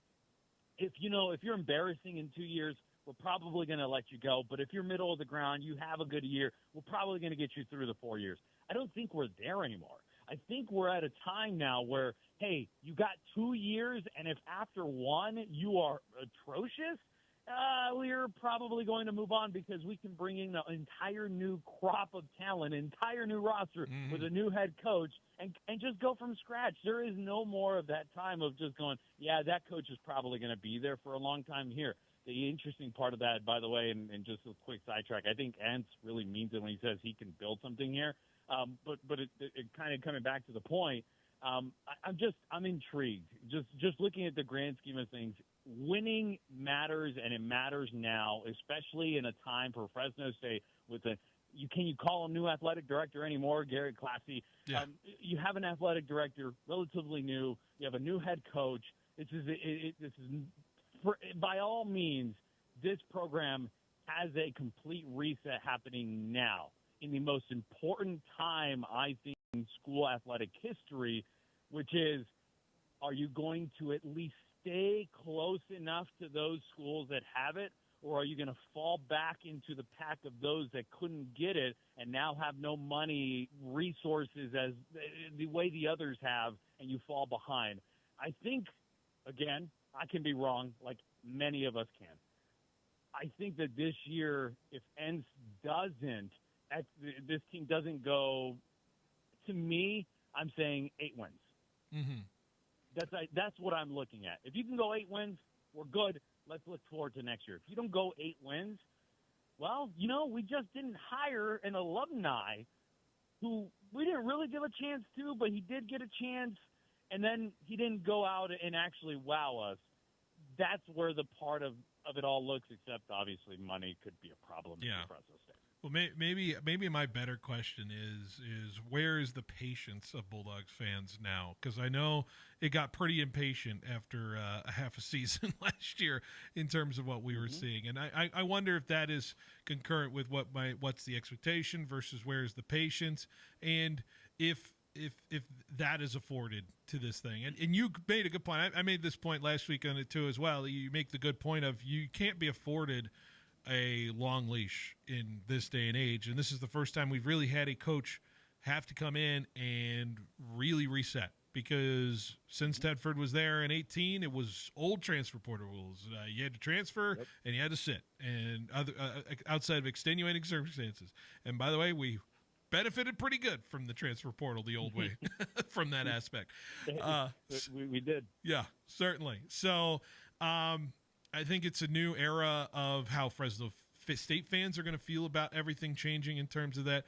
And I wonder if Fresno State fans are doing the calculus, doing the math in their head of like, okay, where am I feeling like this team is sitting for this season? And, I know they're a fickle fan base. I know where they are. I know where they sit. Sometimes it can be very interesting to see how the dynamic changes day in, week out as far as is concerned this season. I'll tell you one of my things that I've been intrigued by is, and my mother-in-law told me this, and those who used to listen to my show know that me and my mother-in-law go on about sports sometimes, and she cracks me up. But she looked at me and she's like, so who's playing quarterback for us? So who's our running back? And she just started kind of going down, and I looked at her and I'm like, you usually know. Like, I've been around this family 9 years. I'm like, you usually know. And she looked me in my eyes and said, the new rules have really changed that for me. Like, I don't really know the players like I used to. And so that's also a caveat to expectation. Phil, like, we used to feel like we knew the players, and because we used to feel like we knew the players, also social media and things was a little differently, but it didn't feel like this same breath. And now because people don't know them, people don't know the players on the field, they don't feel connected to them. So I also think that makes them feel like, you know what, we can move on from them a lot quicker. And we can kind of take to the next page because, when Pat Hill, everything that went down with him, like that stung the fan base a little bit. But DeRuiter was like, see you later. Obviously, Tedford, it stung. But when Kayla DeBoer took the job in in Washington, yeah, it hurt. It was like, but we're like, okay, we moved on. We were back over. So I think the new rules also do change that, and it makes it a little bit different for us to kind of go to the stadium, go, okay, I just learned these players, but maybe I don't even see them on the field again. Because if I have this number correctly, I think it's 40 new faces for the Bulldogs around there, somewhere in that ballpark. That matters too. And I think in this era, it's like, I'm not the average fan. I'm breaking out some film when I hear a guy transfers to us. I don't think the average fan is breaking down film in terms of the new guys that are joining the roster. So it is just learning what they see on TV, which is, I believe, will be the first time on 3:30 on Saturday. Anyways, this Kansas game's interesting. I looked at this, obviously, in terms of I see this as a mirror image, if you want to break it down, of two teams who have changed a lot. The only thing different with Kansas is their regime, their head coach is the same from a year ago. And Kansas was such a fascinating, weird team in college football last year. I think they had one of the more unique seasons from a year ago. I don't know if there's anything to add from it other than the quarterback side of things going into this year, but I'm always entertained when I watch Kansas football. I don't know about you.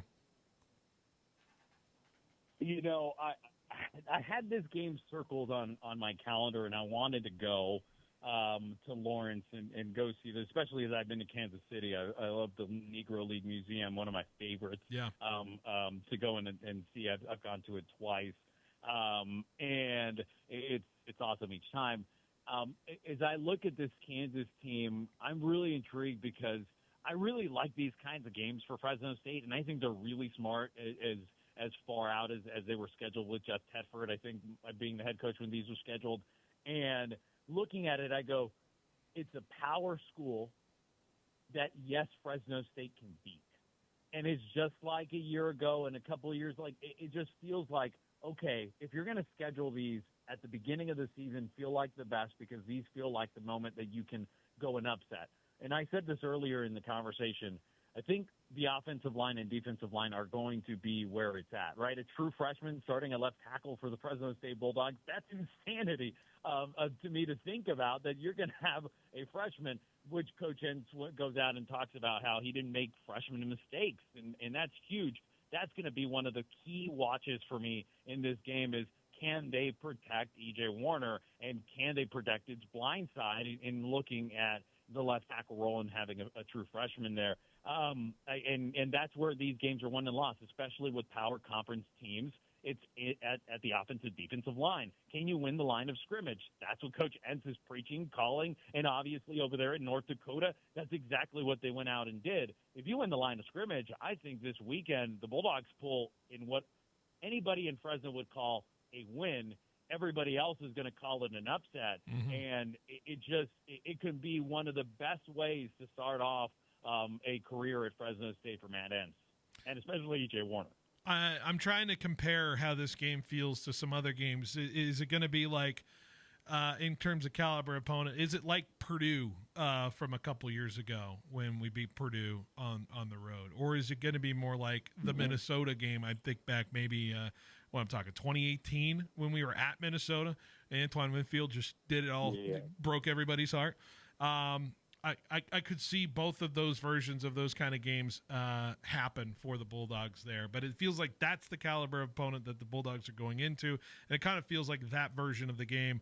I wonder what kind of game we will get.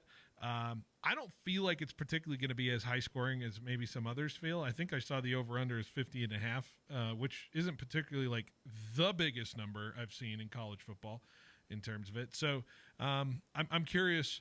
I'm curious when you sit down and you watch this football game, what do you feel like is going to transpire in your mind? That's a difficult question because week 0. Not only is week 1 different because they're playing for the first time, week 0 is more different because they're playing a week earlier. They're playing on a national stage. They're going to be on national TV in this one at 3:30, and that intrigues me to say that Fresno State usually does come out and perform. You know what? Yeah. That was difficult. Because Fresno State does not come out and perform in big games, usually late in the season, but early in the season, they seem to find a way to win them. I'm looking, again, I talk about the offensive and defensive line of scrimmage, but it's a new quarterback, new receivers. The old faithful guys are no longer there. Again, we mentioned 40 new faces. How cohesive is this Bulldog offense going to be under, again, a new offensive coordinator for Fresno State? So, there's a lot of new everywhere. I think that if you just don't have miscues, if you're Fresno State, you take care of the football, you win the line of scrimmage, you do all the right things, obviously it's easy to say you're going to win the game. But if you can minimize any sort of turnovers, you can keep that number 1 or 0, you can do a good job of controlling the clock. Maybe not the line of scrimmage, but controlling the clock. I think if Fresno State, you're going to walk into Lawrence and win. And the only other benefit is the fact that the Fresno State Bulldogs have been practicing in heat. It's going to be a little humid out there, a little hot in the 80s, something like that. Yeah. I think I heard Paul Leffler say. I'm intrigued to see how the Bulldogs handle adversity right off the bat, where then they get to come home and face an opponent that they should beat in Georgia Southern. I'm just intrigued to see is their cohesion. Yeah. I'm fascinated by this game. I have not been fascinated by a week 0 or week 1 game in Fresno State in quite some time than this one. I'm eager every season, but this one feels like it could go in a multitude of directions with how it goes in terms of that. Hey, I'm giving you a little bit of time. You got a minute or two on your 49ers. Who's going to be playing wide receiver for you guys week 1? I feel like you guys got nobody now. I might actually put on some gloves and go catch for the San Francisco 49ers. I'm like, my goodness. Ricky Pearsall, he looked pretty good during the preseason. He looks good during the preseason so far without Brandon Ayuk and without Jennings. Hopefully they get Jennings back sooner rather than later. Hopefully they get BA back sooner rather than later. But you're paying the quarterback a lot of money. There's no more excuses, right? Like, I said it there when I was at 1430 ESPN, and I said it on my show, and it was, I don't believe that San Francisco 49ers are going to win a Super Bowl with Brock Purdy as quarterback, especially not after you pay him. Mm-hmm. And I feel like I'm sticking closer to that because even with the easy schedule, we're a partner of San Francisco 49ers over there in Sacramento as well, like you guys are here in Fresno. And I don't feel optimistic as a 49er viewer person who watches them for work, but also for pleasure. I don't feel any sort of optimism. I think this team is going to be middle of the road. I think they might win one game above that 8. So I think they might win 9-10 games. I don't think it's this insane greatness of San Francisco 49ers football coming back. I think it's just injuries on the offensive side of the football. I don't think I'm going to see CMC for an entire season. Yes, I know there's this big hoo-la-la that Robert Saleh is back as defensive coordinator, but that defense was not that good last year. I'm intrigued to see, did they plug those holes? A lot of, the secondary has always been the iffy part for the San Francisco 49ers. I think that continues in 2025, 26. I'm not optimistic. Finally, someone who sees what I'm seeing. I've been fighting back the 49ers zealots who work at this station. So I appreciate I will tell you this. Carter is one of the hardest arguments to have. She is awesome. Oh, she does not want to hear me talk about Niners football because she is totally anti what I say. And she's ready to rub it in my face. That's what I said, too, and I'm a Niner fan. Yeah, there you go. Exactly. Hey, Godzo, I appreciate it as always. Keep it up with what you're doing out there at SAC. Appreciate it. I appreciate you, too, Phil, and keep on what you guys are doing in high school. It's awesome to continue to see you guys flourish and do great things as I spend my time in Sacramento, but obviously I keep my eyes at my roots, and you guys are doing a very, very good job. All right, Godzo, appreciate it as always, and thanks for the kind words. Have a good rest of your Wednesday and good rest of your week. All right, thanks, Phil. All right, Gonzo here, Jose Gonzalez on the 1430 ESPN airwaves. We'll take a break. We'll be right back with more Behind the Bench right after this. Listen to your Fresno Grizzlies on ESPN Radio. That's right. Select games will be on 1430 and 790 ESPN Radio, your local sports leader. The Fresno Grizzlies at Chikchincy Park are always entertaining. Now hear them compete on the radio. Spending your time at the ballpark with the family is always a great time. So be sure to check out as many home games as you can this season. Check out 1430ESPNFresno.com for game times and more. And keep it right here on 1430 ESPN Radio, your local sports leader. Want to work somewhere fun, flexible, and rewarding? Me and Ed's is hiring. We're looking to expand our team with full and part-time positions at over 40 locations. Join our growing company as a delivery driver or valued team member today. For more information on job descriptions or to apply, go online at meandeds.com or visit your nearest location. Me and Ed's is hiring. Fill out an application. Sports fans of the Central Valley, Are you ready to step up your game day grilling? Step into the Butcher Boss and discover winning flavors the champions crave. Ask about their 5 for $35 deal, where you can feed up to 5 people for $35 every day. Located right off the 41 north of Avenue 11, stop by the Butcher Boss today and become the boss of your barbecue. For 80 years, Fresno Pacific University has been shaping the heart and soul of California as the Central Valley's only accredited Christian university. Today, our deep faith roots and pride in our community drive us to provide affordable, career-relevant education that transforms the lives of our students and the communities they serve. Discover your calling through over 100 undergraduate and graduate programs offered on campus or fully online. Fresno Pacific University. Learn more at fpu.edu. At FFB, we know behind every business is a person. That's why we're more than a bank. We're a partner, a farming-focused bank for hard workers, a future-forward bank for big dreamers, and a family-friendly bank for the next generation of owners. From first ideas to major milestones, we're here to help you chase your goals and score big. So what can FFB mean for your business? Find out at ffb.bank. That's ffb.bank. FFB Bank. Let's win together.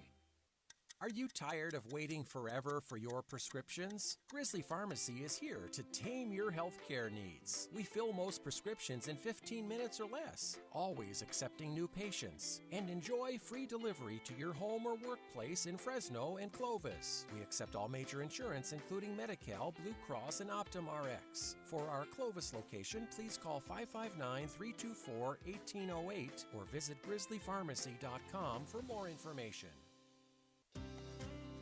For over 60 years, we at DeBudo and Defendus Insurance, a multi-generational and family-owned company, have proudly provided high-quality risk management and insurance solutions to local businesses. Thanks to the incredible work and personal touch our insurance professionals provide our clients, DeBudo and Defendus has been named Central Valley's best property and casualty insurance company for 9 years running.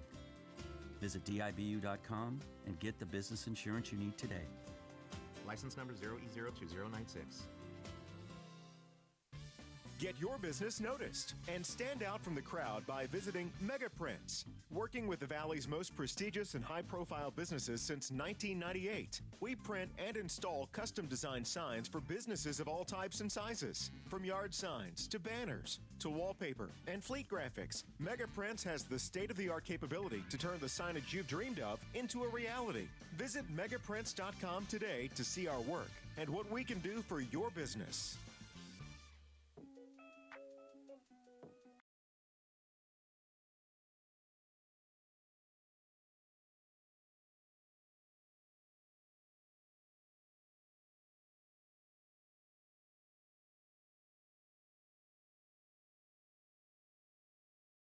All right, welcome back to Behind the Bench here on 1430 ESPN Fresno, the Valley's local sports leader. We are wrapping up this second hour here. Big thanks to Jose Gonzalez, who joined us in the previous segment. All right, I'm clearing out the lane. I'm going ISO ball here for a little bit. Unless, Chloe, you like watching golf here from time to time, so I'm inviting you into the conversation. Tanvir, if you want to dabble into it as well. I did not turn on your mic. I don't know if it's so much about like watching it. It's just constantly on our TV. There we go. It is constantly. I have been religiously watching this season. It's been a fascinating season. It's been a very interesting season, to say the least. I will say, so golf starts tomorrow. The Tour Championship starts tomorrow. And by the way, they changed the rules to the Tour Championship. Because last year, when they had all of the players ranked based off the FedEx Cup standings, they'd have a certain score they'd be starting the tournament with. So Scotty Scheffler would be starting 10 under, and everybody would else like 8, 7, 6, and so on and so forth, whoever it was in terms of the standings. This year, we're just playing the tournament. It's just it. You're the final 30. You make it. You're in the tournament. Honestly, it feels like the better opportunity to see who really, truly can win this thing. Maybe it feels crapshooty too, though, sometimes, because it doesn't totally as – I don't know where the perfect medium is. Maybe 10 under was like too big of a head start in terms of it. But I think this is going to be interesting to see who can become the Tour champion. I think Scotty obviously has it locked in as far as like PGA Player of the Year and whatever that means, whatever that comes of to it. But I'm curious to see who wins this tournament because, by the way, pound for pound, the best field you can see with 30 players. I'm very excited about it all starting tomorrow. But I do think this is a better change as opposed to the terrorist head start situation they've had the last few years. I mean, if you're going to give Scotty like 10 under at that point, what's the reason for even playing? He blew it a couple years ago when Victor Hovland came on strong, and I like Hovland in terms of that. But I don't know, Chloe, you feel like everybody starting the same feels like a better chance to get a good champion here, or do you feel like maybe it gets a little too crapshooty here? In the I final honestly 30? like the idea of everyone's because again, like Mhm. you get a good match, you don't get it really comes down to what you can play and how well you can do, especially under something like that. I feel like with that 10 under start, sometimes it can get to the person and either really works out or gets over their head. There's some interesting names in this FedEx Cup standings in these top 30 side of things. I'm very curious. I'm like trying to think of like who I'm going to be rooting for the most in this thing, because I like it'll be good to see if Scotty wins back-to-back times. I don't know if that's been done before in this tour championship. Let's be fair. Yeah, he would be the first to win consecutive tour championships since the event began back in 1987. And there's only 3 guys who have done it multiple times, by the way. So Scotty would be making some history there. Only Tiger, Rory, and Phil won multiple times. Rory, if he wins, would have the most tour championships ever in terms of that. I wouldn't say this is like equivalent to a Super Bowl title or anything like that. I think the majors still make the golfer in terms of who is great and who is not. This is certainly a nice tick into it. Man, I'm really hoping Tommy Fleetwood wins an event. It's been so sad. I was just saying that I'm looking out for him the whole time. I feel like my guy. That's a good guy to kind of pay attention to. But I mean, had a rough month. He's played really good golf. It's been rough in terms of the in terms you always of the gotta dramatics. look out for Scotty though. I mean, how can I not? I think Justin Rose has been playing really good too. He might be a fascinating guy. I've been kind of weirdly rooting for him this season. He's been a fun character in this season with him chasing in the recent event and obviously in the Masters when that haul was going down too. So we'll see. We're out of time in this segment. Take a break. Behind the bench. One more hour after this. Get your day started with Rich Eisen. Quentin Lake of the Rams here on the Rich Eisen Show. How has Devontae Adams already fit in? How is it different with him around? It's really been, to me, shocking to see how quick twitch and all that stuff is on the field. And not only that is, he's a great player on the field, but I'm starting to see what he's like off the field. He gets it. He's still got that young energy in him. So seeing all that stuff and as a teammate and seeing him as a father, I'm excited to get on the field with him. That's cool. Really Rich Eisen, brought to you by Citizens Business Bank.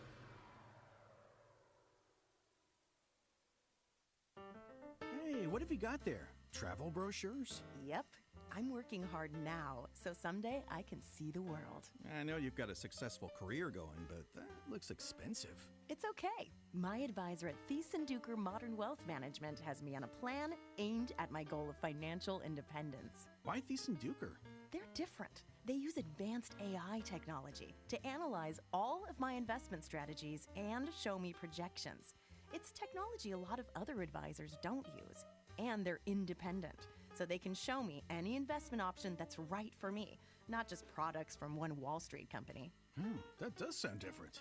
My goal one day is to have Thiessen-Duker help me convert my investments into income I can use to live on and travel the world. I think I need Thiessen-Duker. Just visit Thiessen-Duker.com and give them a call. The advisors of Thiessen-Duker Modern Wealth Management are registered representatives with and securities offered through LPL Financial, member FINRA SIPC.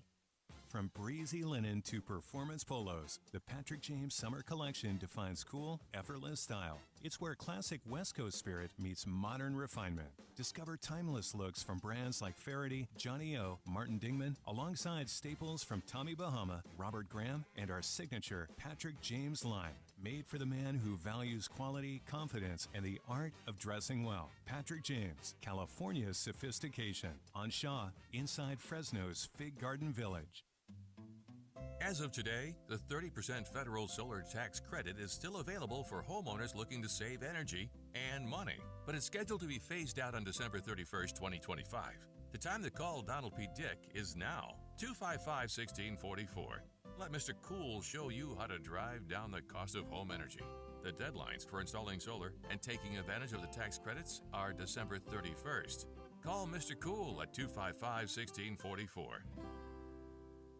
One of the most important keys to success is teamwork. Just like the Bulldogs football team, Fresno Rack has assembled a great team of their own. An industry leader in warehouse pallet racking and industrial warehouse shelving, Fresno Rack is truly your full-service one-stop shop. In-house CAD permit department, in-house installation crews, and of course Fresno Rack's sales team is second to none. Whether you're looking to just fine-tune your warehouse and make it more efficient, or you're building a new warehouse and need a turnkey from start to finish, Fresno Rack is here to help. Call, click, or visit Fresno Rack today. Summer is here, and the hottest deals are at Valley Pure. For pre-store house flower to tasty edibles, smooth vapes, must-have concentrates, and refreshing cannabis drinks, we've got everything you love at prices that keep you coming back for more. Stock up for your summer fun with unbeatable discounts across all Valley Pure locations. Whether you're looking to relax, celebrate, or spark up some good vibes in the sun, Valley Pure has the deals to keep the season rolling with easy online ordering and curbside pickup right from the app. Here at Total Wine & More, you'll find what you love and love what you find. I'm looking for a whiskey that will blow my buddies away. This single barrel bourbon is a surefire hit. Oh, yeah. Whoa, did you hear that? I feel like a rock star. Well, finding this bottle at that price, you totally are. Find what you love what you find. Only at Total Wine & More. Pickup and delivery available at TotalWine.com. Drink responsibly. B21. Your home for high school sports. 1430 ESPN, the Valley's local sports leader. KFIG Fresno. Fresno United baseball with several contenders already in action. One of those contenders, the Yankees, who have won 6 out of 7. They're taking on the Rays in Florida and have jumped out to a 1-0 lead in the second inning. The Royals lead the Rangers 3-1 in the first. Kansas City is looking for its 6th win in a row. And the Nationals lead the Mets 4-1 in the fifth. New York 1 up on Cincinnati for the final NL wildcard spot. Reds play the Angels later tonight. To the NFL, where 49ers coach Kyle Shanahan told KNBR Radio that wide receiver DeMarcus Robinson will serve a 3-game suspension at the start of the season. Robinson was arrested last November in Los Angeles as a member of the Rams, pleaded no contest to a misdemeanor DUI. The Broncos have traded wide receiver Devon Vele to the Saints for a 4th-round pick in 2026 and a 7th in 2027. According to ESPN's Adam Schefter, the Vikings traded defensive tackle Harrison Phillips to the Jets along with a 7th-round pick in 2027 in exchange for a pair of 6th-round picks. Meanwhile, the stalemate continues in Washington with wide receiver Terry McLaurin. Coach Dan Quinn seems to be tired of answering questions about when McLaurin will return to action. I'm not going to play Where's Waldo, guys, all right, moving forward, so just so we're clear on that. So Terry's return to play format is no different than any of the other players. Quinn said that he has recovered from the ankle injury which sidelined him. To the WNBA, where it's first reported by Fieldhouse Files and confirmed by ESPN, Caitlin Clark suffered a mild bone bruise after tweaking her left ankle during a workout earlier this month. Sources say the latest injury does not change the timeline for her return from a groin injury. What's up, kiddos? Clinton Yates here. And coming up tomorrow, our NFL two-a-days continue to roll on, and the MLB postseason is right around the corner. We'll break it all down on Clinton and Friends at 10 a.m. Eastern on ESPN Radio and the ESPN app.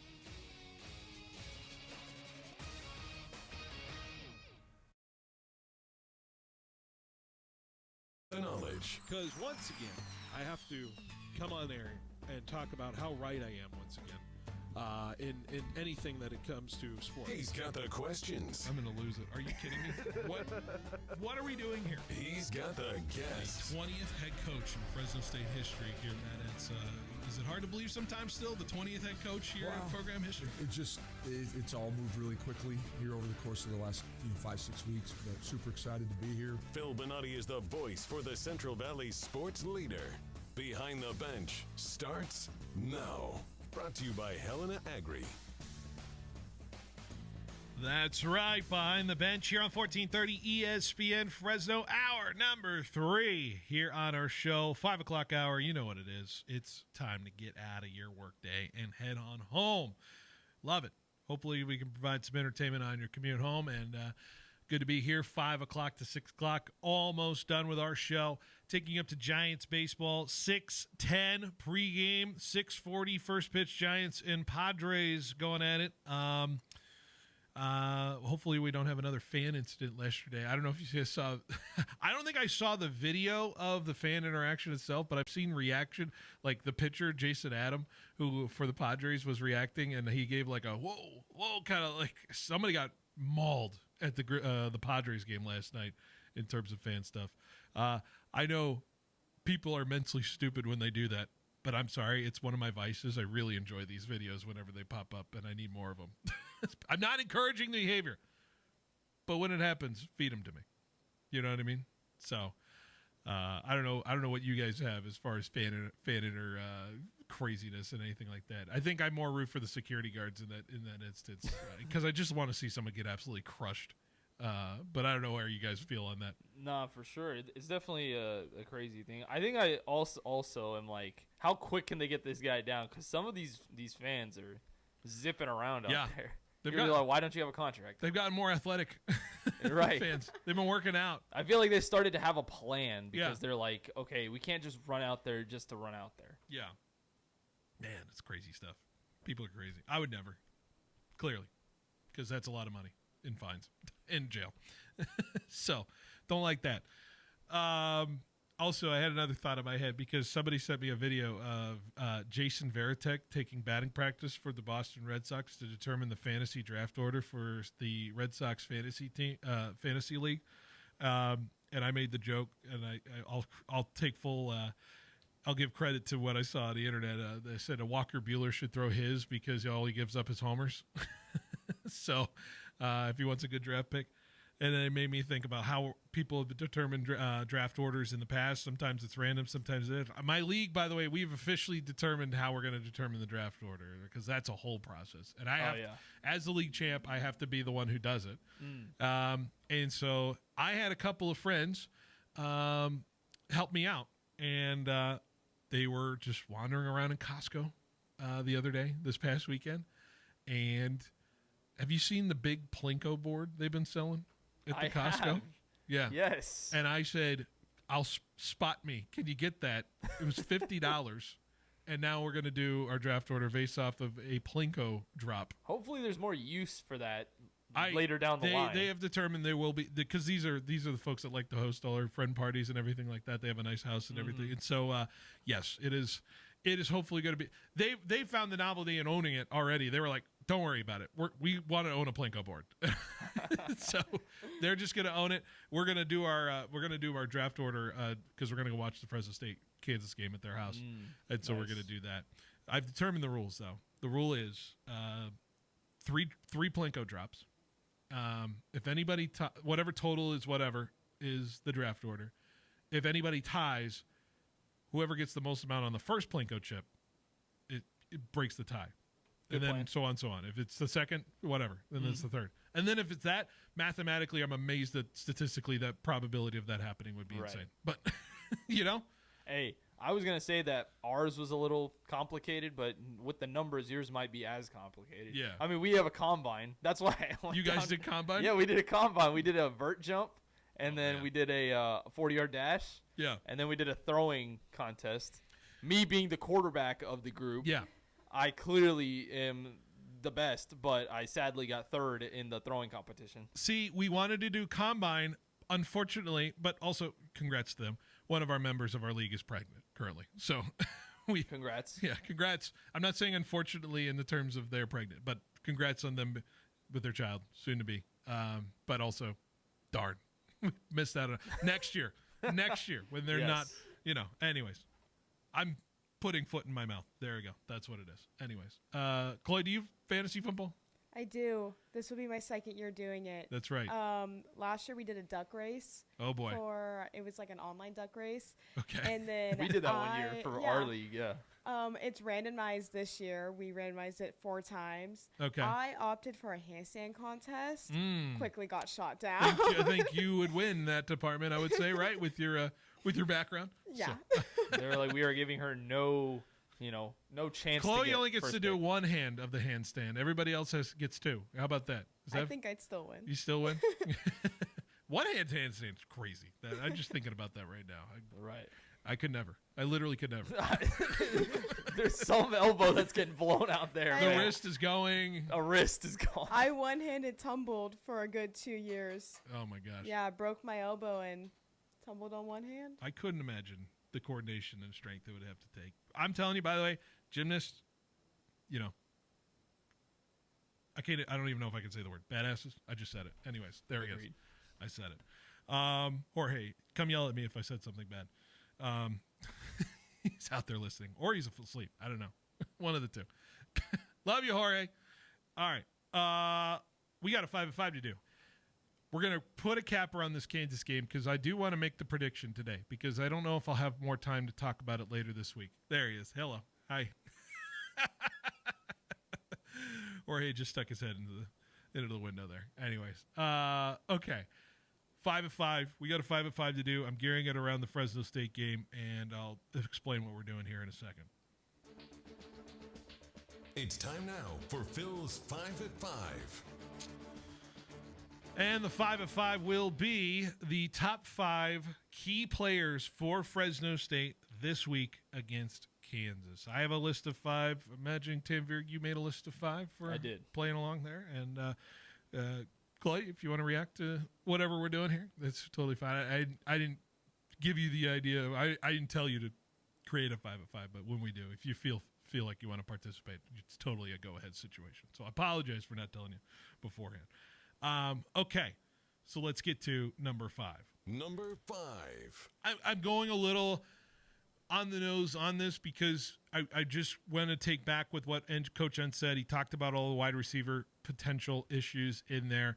And I think I have to go with, if you're going to worry about speed taking off the top of the defense, I want to know what our secondary is going to do. And I want to know specifically who – he was a guy who I was kind of seeing not really participating in the fall drills up until about a couple weeks ago. He was more dealing with some injury stuff, but hopefully he's ready to go.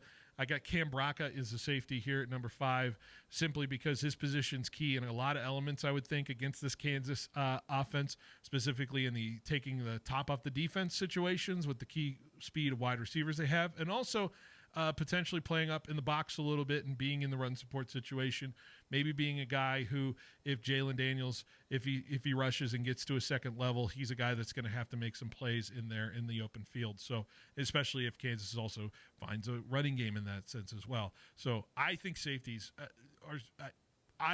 when I need a good safety in defenses if I'm going to be running a football team, to me, and I really hope that Cam Braca has what it takes. I know he has what it takes. I hope he stays healthy throughout this year, but I think he is such a key figure here at number 5 for the Bulldogs. Yeah, he wasn't on my list, but I have the other secondary piece that I think is very Elzillion. But yeah, he's later on my list. I did not know this until a couple of weeks ago. A friend of my brother. I did not know that. Who?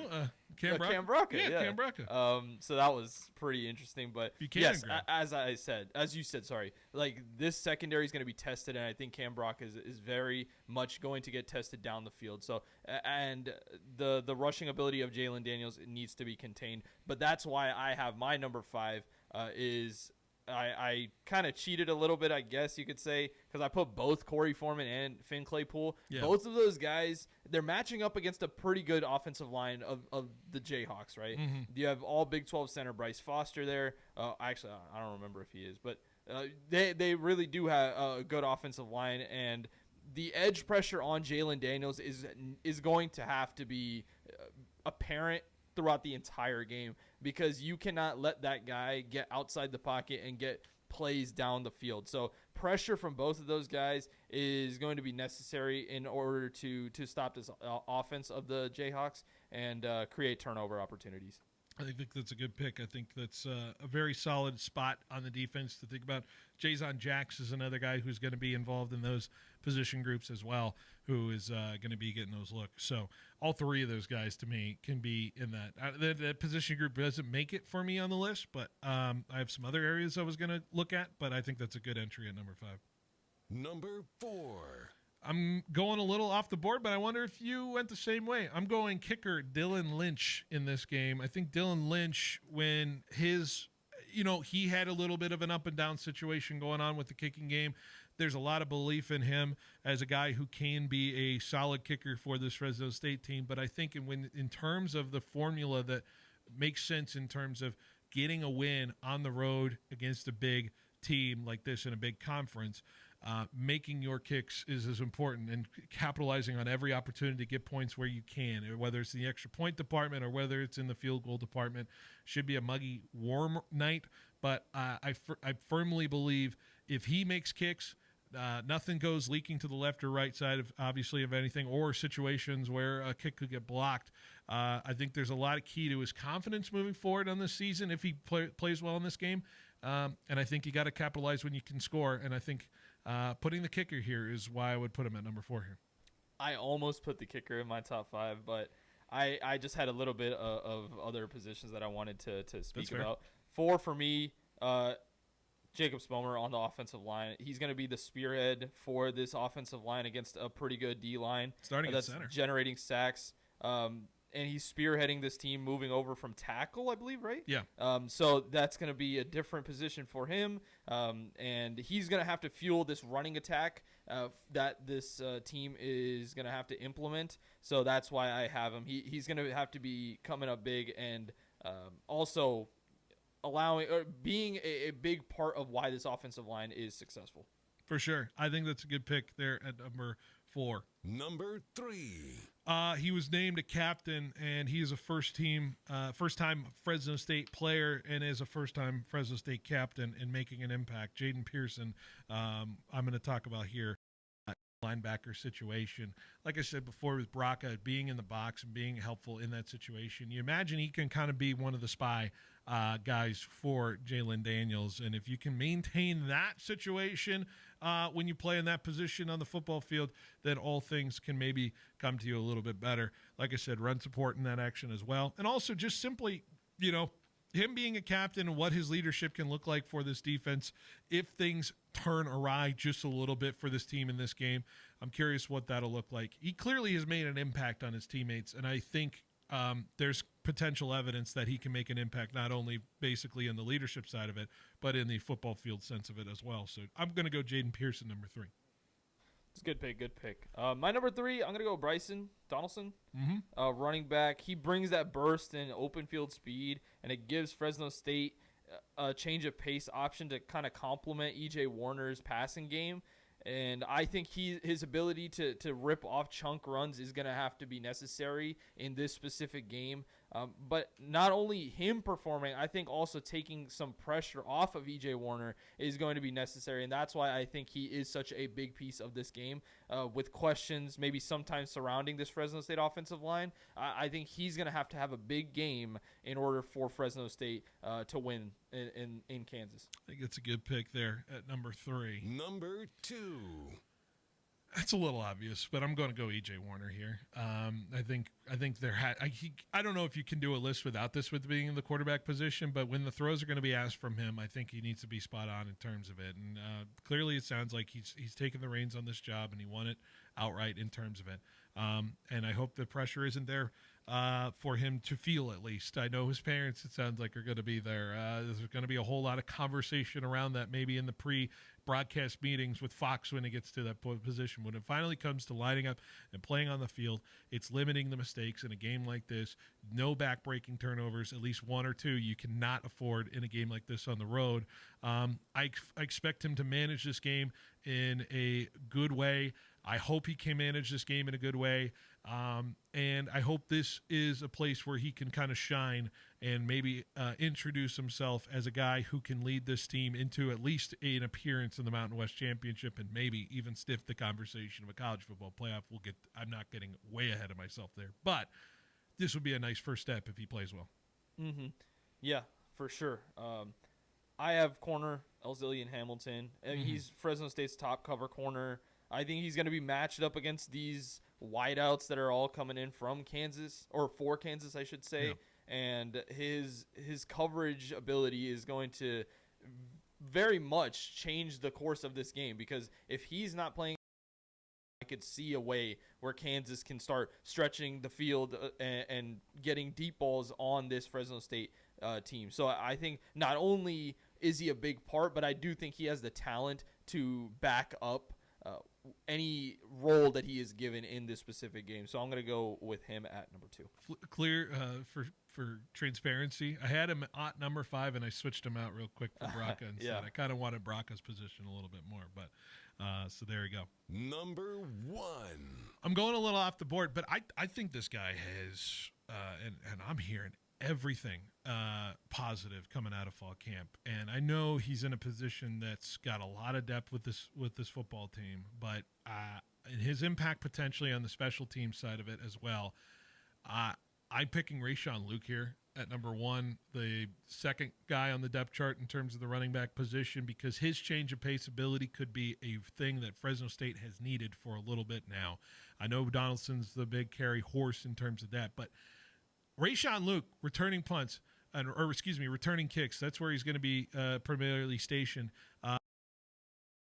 Like this matters to me. Matters a lot. Where you're starting. Where are you getting to the 30, or are we starting at the 40? Where are we at with this return game in the sense of it? If his speed can be game changing, like I hear a lot of people say it can be, this guy can legitimately make an impact. Maybe like when I saw Malik Sherrod return the 100-yard kickoff return against Boise a couple years ago and making that kind of impact play.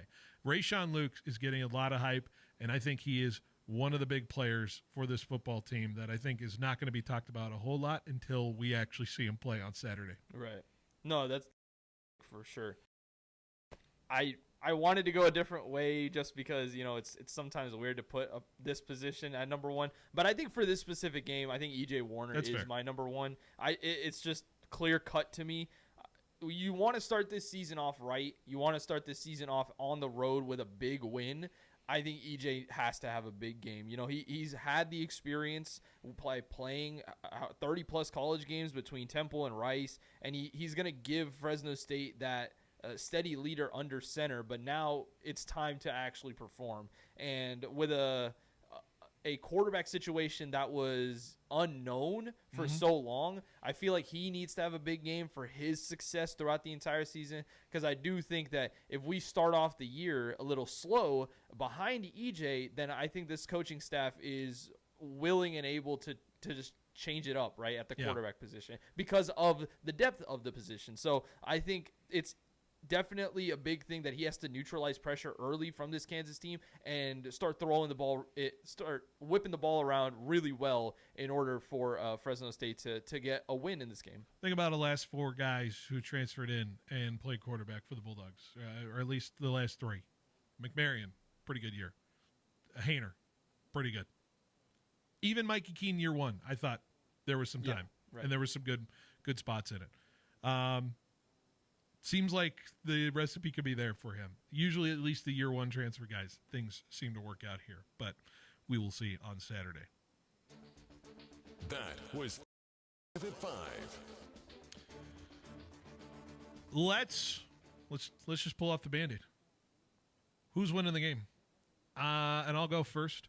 And what is the recipe for a double-digit upset in a game like this? And what I would think is, I think Vegas is kind of shrugging at this game, not really sure what it's going to look like, because I think a lot of people, the coaches both have admittedly said it's been hard to prepare for an opponent like this when there's simply not tangible evidence of what they're going to be doing on Saturday. So I think everything is up for grabs in terms of this. I think Kansas gets at least a home bump advantage of at least 4 points in this game in terms of that. But where is the deficiencies versus the proficiencies on both of these teams? Kansas was an awful team against the pass last year. They're trying to correct it with a couple new corners coming in. Are those guys going to be settled in, ready to play, make things happen? I wonder if there's an opportunity there for the Bulldogs to take advantage of. And yet, I feel like the Bulldogs' strength is running the football, so not trying to get away from it while also attacking maybe potentially the weakness of this Kansas defense.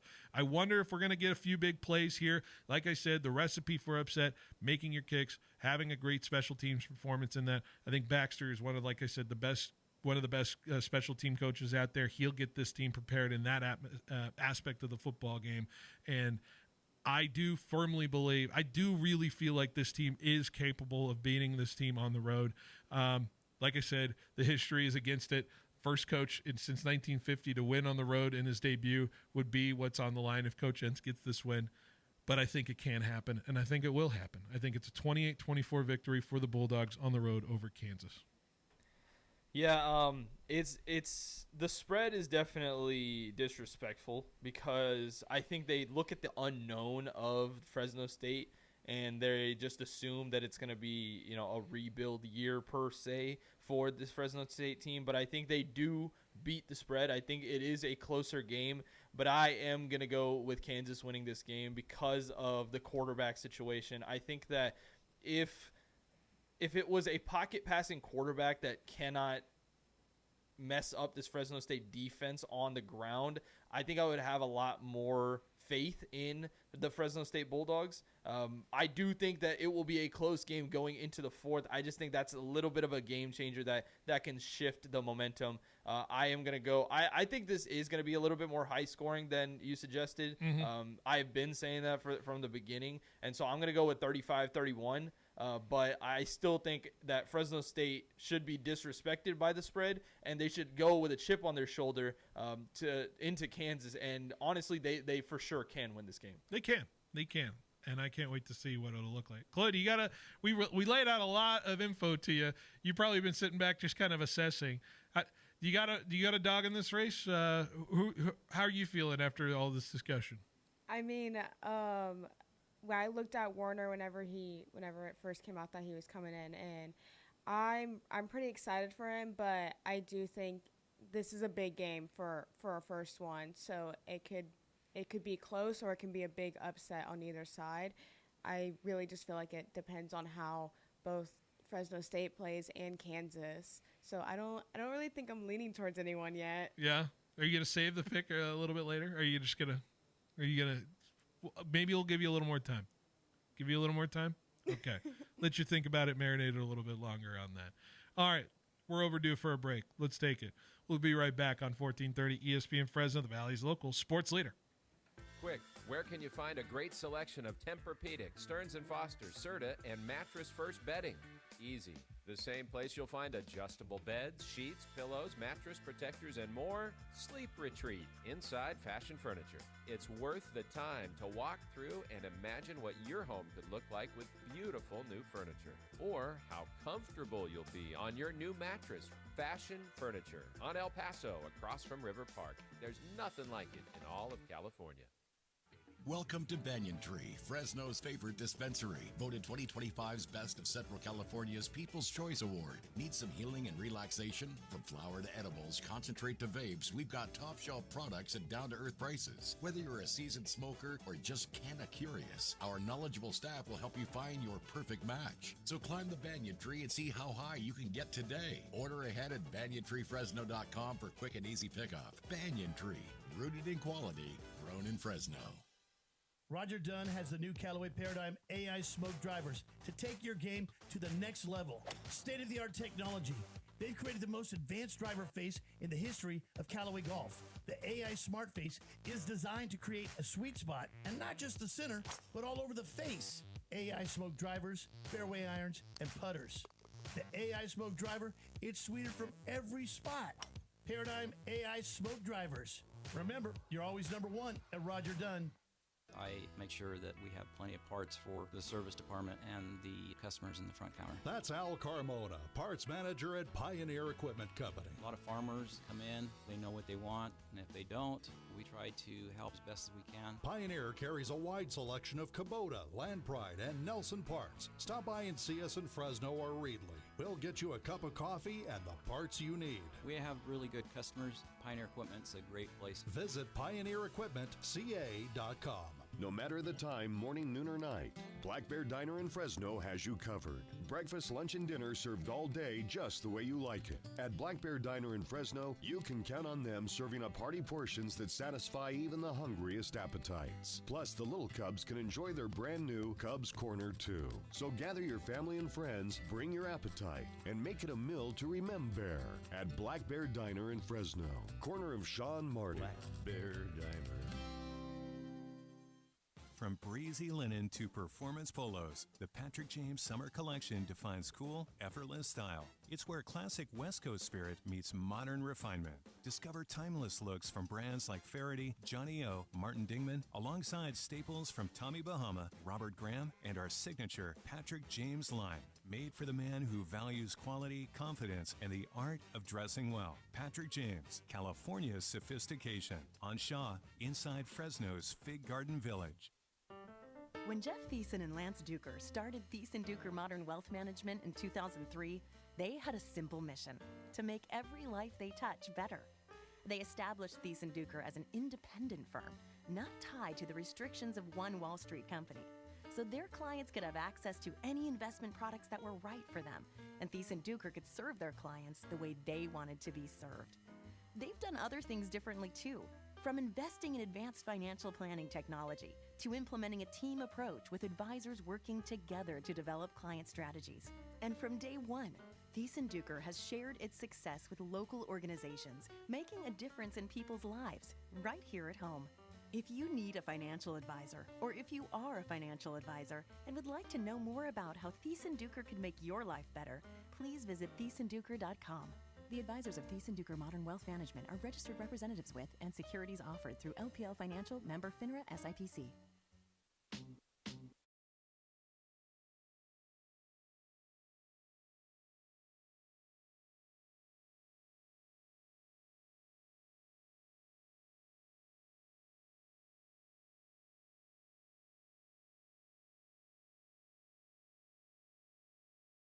State Kansas game, and the funny quirk about the schedule, I probably should have made this maybe end like last week, but it's fine. We're gonna go way forward in time. We've been doing the opponent previews all summer, and so we're gonna do one final one, and we're gonna be talking about the final game of the year for the Bulldogs, which is at San Jose State against the Spartans, taking on what I would say is if you had to pick like thorns in the side of Bulldog fandom, I feel like San Jose State's as thorny as all of them can come in terms of that. Now, I wouldn't say we haven't played particularly bad against San Jose State, but there's just some times where it's just like, really? This is how we're going to, play against them? And maybe I'm just bringing back old memories of when I was in college and we lost to them in 2013 and failed to make a Fiesta Bowl that I was very much planning on going to if the Bulldogs ended up winning.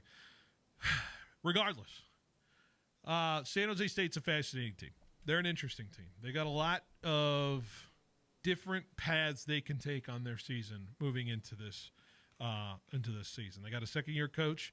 Don't ask me how to say his name. He's the guy from Navy. Everybody knows that. But anyways, it should be a fascinating, interesting group, to say the least, in terms of what this team will look like. Okay, let me try it. Nui Matalolo? New Matalolo. New Matalolo. All right. That's the best that I can do. That's not official. Okay. But that's the best that I can do. I had to give it the old college try. I'm so bad with the Polynesian names. I apologize. I apologize for butchering it. But, okay. This is, like I said, I think this is a team that's going to be interesting. I think this is a team that's frisky. Their big issue, I think, last year was that they could not run the ball to save their life in terms of that. And so I'm sure they will look to improve on that. They have. I think they attacked some of the offensive line deficiencies that they had. And they can certainly attack in terms of what they're going to be needing in the offensive side. Obviously, is it Nash? Who was the wide receiver they lost? That was the big one, right? Nick Nash, right? They lost him, so replacing his production is clearly going to be something they're going to need to figure out. Dude, you cannot. Yeah. With the amount of catches and the stats that he had, that's going to be a difficult task. So where the offense is this year in terms of last year, I'm curious where they're going to mold into, because I think it is a little bit of a step back, but I think they're more transforming into something that's a little different than what they were in years past. But that's kind of my take on San Jose State. Defensively, I don't have many crazy thoughts on them. I feel like they're kind of just middle of the road in terms of the defensive side, per se. But I mean, looking into it, yeah, losing Nick Nash is a big thing. being from San Jose, he was a big deal out there. And so kind of seeing where they're going to adjust from that. But, I mean, looking at the rest of the team, we have Walker going into his senior year, and he's a strong player, and he seems to thrive really well in that team from an athletic standpoint. But like I said, bringing that team together, he's really strong in that aspect. And they have some strong receivers this year. So I feel like there's a lot of different pieces from the team that they're able to pull together. It is an interesting team, but I feel like every team has that. So I'm really excited to see how they succeed. I'd be remiss to say they did attack the wide receiver position in the portal. They're trying it. They got a guy from Purdue. They got a guy from Arizona. Brought him up from the FCS side of things with Danny Scudero. I love that name, from Sacramento State. Although there is one stat that popped out to me on the San Jose State team. How about 21 interceptions on the defensive side, too? So if you're a turnover forcing machine, which they were, then there's some obvious potential there on that side of the ball. So I don't know. I think this, like I said, there's a lot of unknowns with San Jose State. You mentioned Walker Egan, right, as the quarterback. His experience can be something that can help guide San Jose State through it. Obviously, maybe he is very reliant on one target.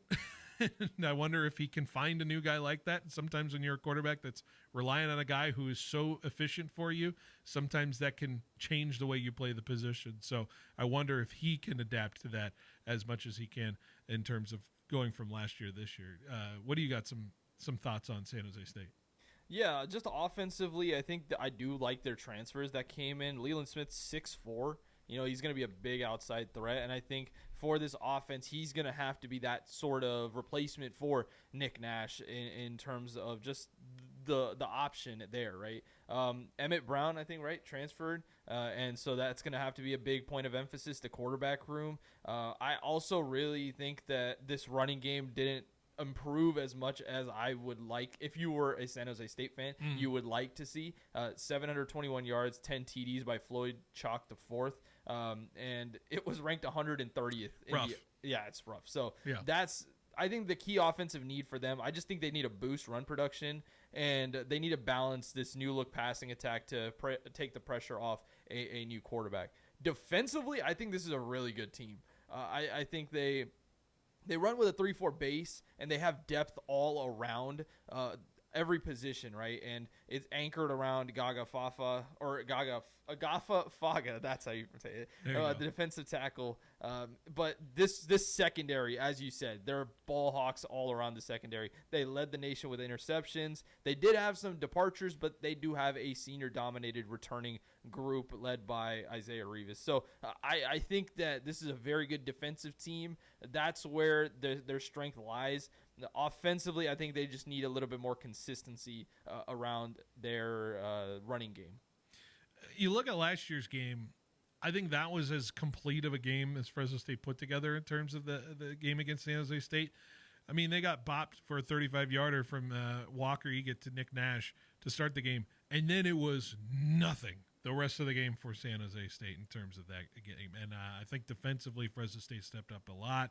And I think Fresno State, I mean, against what felt like their strength right from a year ago was attacking the secondary. How about some deep touchdown passes to a couple of their targets that are no longer there? But 43 yards from on the deep pass attack to Jalen Moss last year, 35 yards on the deep pass attack to Magdalena.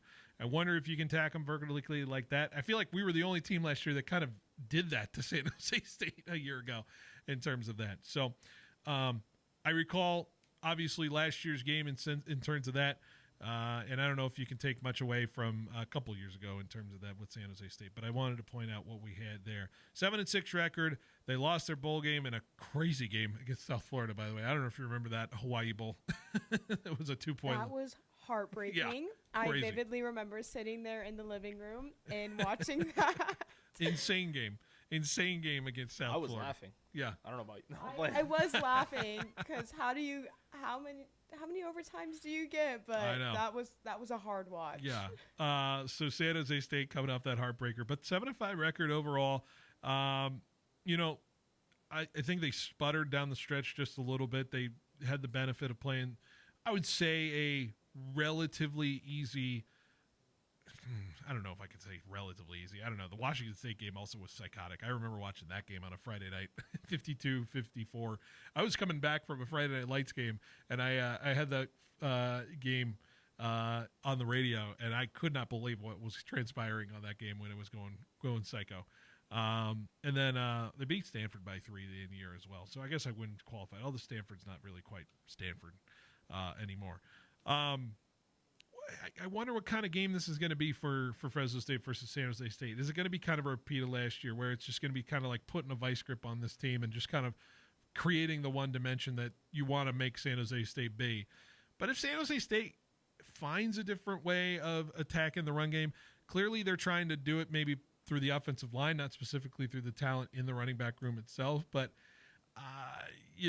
I don't see much changing in terms of how the game's going to look than opposed to what last year was with homecoming last year for Fresno State.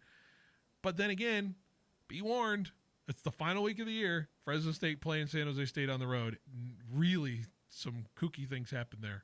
I especially remember I don't remember what year it was, but the Derek Carr, Devontae Adams. 13. Oh, my goodness. They scored 52 points and still lost. Miami Dolphins great David Fales at quarterback for the San Jose State Spartans. I'll never forget it in terms of that team. But that's the type of game where it makes the rivalry even more. Yeah. Right? Because rivalries are born off of moments. That was such a big for that rivalry, but now I feel like every game has started to revert to the moments within the series. Sure, last year we did beat them, right? But you're always going to remember those type of moments in the backstretch. And now you understand they're the last game of the season. That's another correlation between the two. I'm not saying this is going to happen again, but what I'm saying is I think Fresno State has that little bit of motivation behind them to really go in there and win this game. 62-52 was that final in 2013. 62-52. Jorge might come and look at me because we're just talking about that game again. I think it's Jorge's worst loss in fandom. History. Oh yeah, outside of anything Niners related. I'm looking at this. Look at this score summary. I'm just going to show you. Look how ridiculous that looks. That's like 2 games in one in the score summary. Ridiculous department. I'm seeing 75-yard touchdown pass, 32-yard touchdown pass, 38-yard touchdown pass. That game would qualify as drunk. That's a drunk football game in terms of that. So I don't think we're getting that anymore. No. If I do, I'm walking into traffic. So anyways, that's that. It's going to be fascinating to see what the San Jose State game will look like. But it is also the last time it's going to be under a conference game in per se about that as well. And I wonder if there's going to be any juice to that as far as that's concerned because of how these two teams really dislike each other, especially now that there's a trophy involved.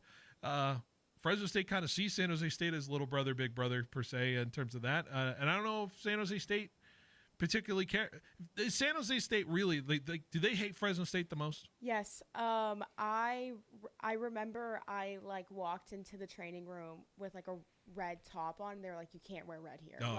It is a big deal. Yeah. So obviously, I mean, I hate to say it, but I'm rooting for San Jose. That was a big heartbreak last year. And I honestly, I miss seeing that Valley Trophy. But I know you were kind of talking about Chalk, but I feel like something about this season's telling me he's really going to pull through and thrive. Yeah. So I'm really excited to see the growth in that and also seeing how Walker adapts. And then with the coach having its second season, again, like I said, that first year is a tester year, and he did pretty good. And I was looking at the predictions for this year, and so I feel like they're gonna thrive. So I'm really rooting for them. I know there's a couple games that we're not looking too good at. You got Texas. Yeah. Texas is there. I would say that's your big one. San Jose State avoids playing Boise this year. That's a perk in the right direction for them. If chalk in the running game is if you rank 80th, if you rank 70th in the nation, I think this is an 8-9 win team. Yeah, and that's the big, I think, key for this specific game. Yeah. I think it's going to be the Fresno State rush defense versus the Fresno State defensive line versus the passing game, because I think that rush defense is going to, if it is improving, then you could see some balance within this offense. Otherwise, I do still see it just being sort of not necessarily air raid, but very pass heavy. So getting to the quarterback is going to definitely be a big key for this game. Well, here's the thing. I'm going through the San Jose State Mountain West schedule. They avoid Boise. They avoid UNLV. The hardest game, I think, is on the schedule is us. I mean, they got New Mexico at home, beatable. They can beat Wyoming. They can beat Utah State. I think they can host Hawaii and beat them. I think they can beat Air Force at home. I think they can go on the road and beat Nevada. I think they can go on the road and beat San Diego State. And suddenly they're in that conversation, just simply based off of the way the schedule looks like it. They are kind of the Colorado State to me, what Colorado State was last year, where they had the benefit of the schedule, get them to a position where if they beat Fresno State, Colorado State was in the Mountain West Championship, I believe, hosting over Boise in some fashion. But instead, it could be San Jose State. One loss Mountain West team going into that game, if things break the right way, suddenly it's dangerous. And that's why Fresno State's got to take care of business against the teams they certainly can beat. And that game at the end of the year could mean a whole lot for both of those teams. Way more than I think people may be anticipating for Fresno State this season. So could be a dangerous game for sure. I think I'm going to just say it. Dangerous game to end the year for the Bulldogs. And I'll put it that.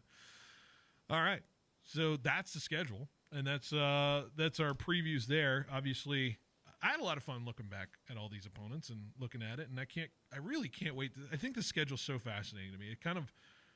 It creates a lot of different conflicts in you because I think there's such a volatility to the level of opponents and what we can see. Fresno State's not getting mollywopped over a Texas team this year. It's like there's not a game where we're going in and it feels like if we hang with them at like 14 points, I feel like we're okay. All of them feel winnable. Yeah, which game do you think is like the excitement in terms of like an underrated excitement in my opinion? Like for me, I don't know why, but I feel like that Oregon State game is pretty exciting just from the perspective like that's our Pac-12 partners moving forward. It's at Arizona State, and it's at a time where we're coming off of a game against Georgia Southern. It's sandwiched between two really winnable games of Georgia Southern and Southern, and I think you could see a 3-1 or a 4-0 coming out of that stretch. So I think that's the game that I think is the real swing point. Oregon State's a good one. If I want to go like kind of like underrated, the Friday night Colorado State game is the one I'm like, I think that can tell me a lot of what our season's going to look like if we come out of that one pretty good. It's the Colorado State one to me. I think obviously the number one to me is Boise. I think even Georgia Southern is like, that tells you you're at a step above a lot of the Group 5 teams and all those aspects of it. So, but I think Colorado State's the one I'm like most anticipating that I think maybe people are a little like, I'm not sure. All right. Let's take another break. We're going to wrap up the show here. Stay with us. Behind the Bench rolls along on 1430 ESPN Fresno, the Valley's local sports leader. Football fans, listen up. Are you tailgate ready? Grocery Outlet and ESPN Fresno are going to make that happen with our Tailgate Ready contest. Up for grabs is a pair of tickets to a Fresno State home football game, as well as $100 towards your tailgate. Just visit the locations in Sanger, Kerman, and select Fresno locations to learn more. We'll select a winner before each Fresno State home game this season. That means 6 chances to win. So be sure to stop by your local Grocery Outlet today and win big for your tailgate and go support the Bulldogs. At Citizens Business Bank, we've been taking a personal approach to banking for over 40 years and are consistently recognized as one of the top performing banks in the nation. Hi, I'm Susan Woosner, Senior Vice President and Manager of Citizens Business Bank in Fresno. We believe in the importance of building long-lasting and genuine relationships with our customers. We want to provide you with the solutions you need to grow your business because your success is our success. Citizens Business Bank, member FDIC. Hi, I'm Jim Schaefer with Helena Agri-Enterprises. At Helena, we lead with agronomy, and crop health plays a crucial role in maximizing production. You can visit helenaagri.com to find your local Helena retailer and learn more about Helena's products and solutions. Summer temperatures and droughty conditions are rapidly approaching in the Central Valley, which isn't ideal for farming. These environmental stresses can impact yields significantly, so how do we fight against this? At Helena, we have a product called Megafol. Megafol contains a precision blend of plant extracts that improves crop vitality and helps defend against environmental stressors like heat and drought. So how does it work? Simply put, the plant extracts in Megafol upregulate genes that produce specific proteins in the crop. More of these proteins means the crop can function at a higher level under stress conditions and less energy is spent on recovery. At Helena, we lead with agronomy, and crop health plays a crucial role in maximizing production. You can visit helenaagri.com to find your local Helena retailer and learn more about Helena's products and solutions. Introducing the Sidebar, a brand new open-air beer garden at Me and Ed's Coney Island Grill in River Park. Experience a new way to catch a game, hang with friends, and enjoy new appetizers, char-grilled burgers, salads, wings with over 10 house-made sauces, and of course, world-famous Me and Ed's pizza. Thirsty? Try our self-poured taps with over a dozen craft beers, wines, ciders, and craft seltzers. Plus a full bar with an impressive selection of tequilas, whiskeys, and craft cocktails. The Sidebar at Me and Ed's Coney Island Grill, now open in River Park. Are you tired of waiting forever for your prescriptions? Grizzly Pharmacy is here to tame your healthcare needs. We fill most prescriptions in 15 minutes or less, always accepting new patients, and enjoy free delivery to your home or workplace in Fresno and Clovis. We accept all major insurance, including Medi-Cal, Blue Cross, and Optum Rx. For our Fresno location, please call 559-424-0423 or visit grizzlypharmacy.com for more information. As of today, the 30% federal solar tax credit is still available for homeowners looking to save energy and money, but it's scheduled to be phased out on December 31st, 2025. The time to call Donald P. Dick is now, 255-1644. Let Mr. Cool show you how to drive down the cost of home energy. The deadlines for installing solar and taking advantage of the tax credits are December 31st. Call Mr. Cool at 255-1644. Hey Fresno, Chris Swart out here, operating partner Jack's Car Wash Companies, located on the southwest corner of Cedar and Shepherd. Don't miss out on this winning combo. That's right, Jack's Car Wash has a brand new Pepsi and Coke soda fountain, plus a new Keurig coffee station featuring your favorite national brands. Plus, Jack's full detailing is backed by popular demand. Schedule yours today by calling 435-7335. Jack's Car Wash and ESPN Fresno, the double play of a great car wash and a great broadcast. Let's go.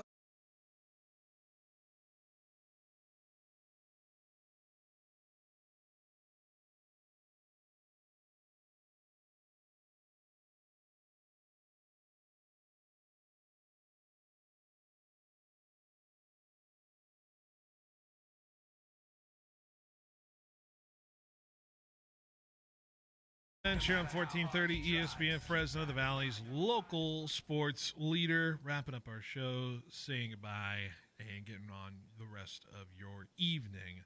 A couple of news items to get to here as we close out the show. Niners make a trade today. Little sports story brought to you by Valley Pure. Chiefs trading Sky Moore to the Niners for Sky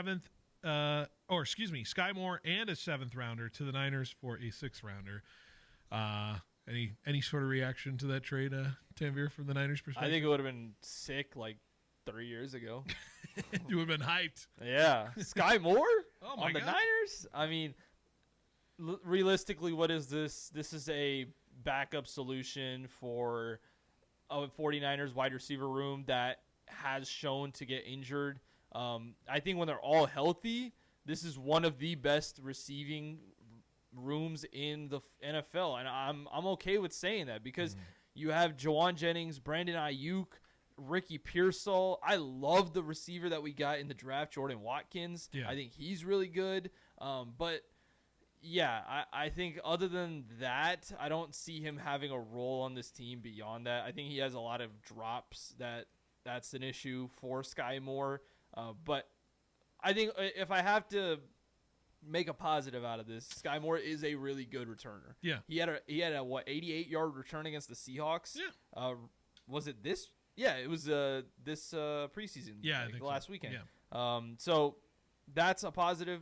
I know we drafted a guy, Junior Bergen, for that specific thing. We have Jacob Cowing. But yeah, that's the only role that I see Sky Moore really being involved with this team. I still think the 49ers are going to shop for a higher priority receiver. They tried to get John Mechie from the Texans before Philadelphia stole him from us. But yeah, that's all I can really give for this Sky Moore deal. Sky Moore. Yeah, It's going to be. By the way, if I had a nickel for any time a Niner played on the Chiefs or a Chiefs played on the Niners, I'd be a very rich man in the history of the National Football League. D Ford. Yeah. Elijah Mitchell now. Joe Montana. Yeah, the big one. Yeah, obviously Joe Montana, right? But it feels like no two teams cross-pollinate than the Chiefs and the Niners in the history of the National Football League. Very much ironic because, I think Niner fans are so tired of Kansas City Chief talk.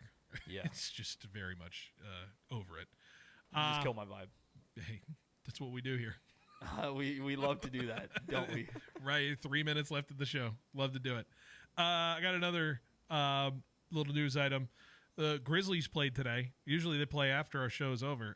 They actually played at 1 o'clock today in San Jose. Got another win after pulling off a dramatic comeback yesterday. Looks like they won. Where is this final score? Do I got a final score in this release? Come on. Where is it? Do I got something? 5-4. How about that? 5-4. A 5-run sixth inning for the Grizzlies. Yes, it was a dramatic comeback. There we go. That's it. That's what I got. 5-4 over the San Jose Giants. They can't catch the Giants. I mean, mathematically they can, but it would take the Giants losing every single game the rest of the year and the Grizzlies to win every single game. But are you telling me there's a chance? I think I am telling you. By the way, one other news item. The Colorado Rockies officially eliminated from playoff contention today. Dude, I looked at the score. They had a walk-off against the Dodgers. Yeah. I could not believe my eyes. Some people are calling for the head of Teoscar Hernandez for how poorly he played in defense a couple days ago. So I don't know what the result of that is, but it sounds like Dave Roberts was not happy with Teoscar. Little quick visit of the schedule. Giants baseball coming up in just a matter of minutes here. A's baseball going on right now on 790. It's a 2-0 A's lead over the Twins right now. Last night the A's won 6-3, so they're looking to make a series win of it. They'll be playing tomorrow at 10:10. Giants tomorrow are going to be playing at 12:40 pregame with a 1:10 first pitch. That means we're probably going to be late. Guarantee it, I would say. We're going to be late for the show tomorrow. Going to be at Fashion Furniture live. Be sure to make it. We already got a good lineup of guests for that show tomorrow, barring anything with the timing of the schedule and everything like that. I know for sure we're going to have Bullard football on tomorrow to preview their game against Clovis East. That's going to be an interesting one tomorrow night in terms of that. We'll talk about that and everything coming up. We'll have a Friday show as well, going from 3 o'clock to 5 o'clock, getting you ready for Friday Night Lights, which is going to be a 6:30 pregame, 7 o'clock for kickoff between Central East and Inglewood. Of course, that could change with the heat and the weather. Paul Metters also with his Central Valley Sports Report, 10 a.m. to noon this Saturday, as always, live from First String Sports. All right, that's our show. Tanvir, Chloe, great job as always. Appreciate it. Likewise. Thank you. Great show. We'll see you tomorrow after Giants baseball. Giants baseball coming up next here. 6:10 pregame. We'll see you then. 1430 ESPN is your home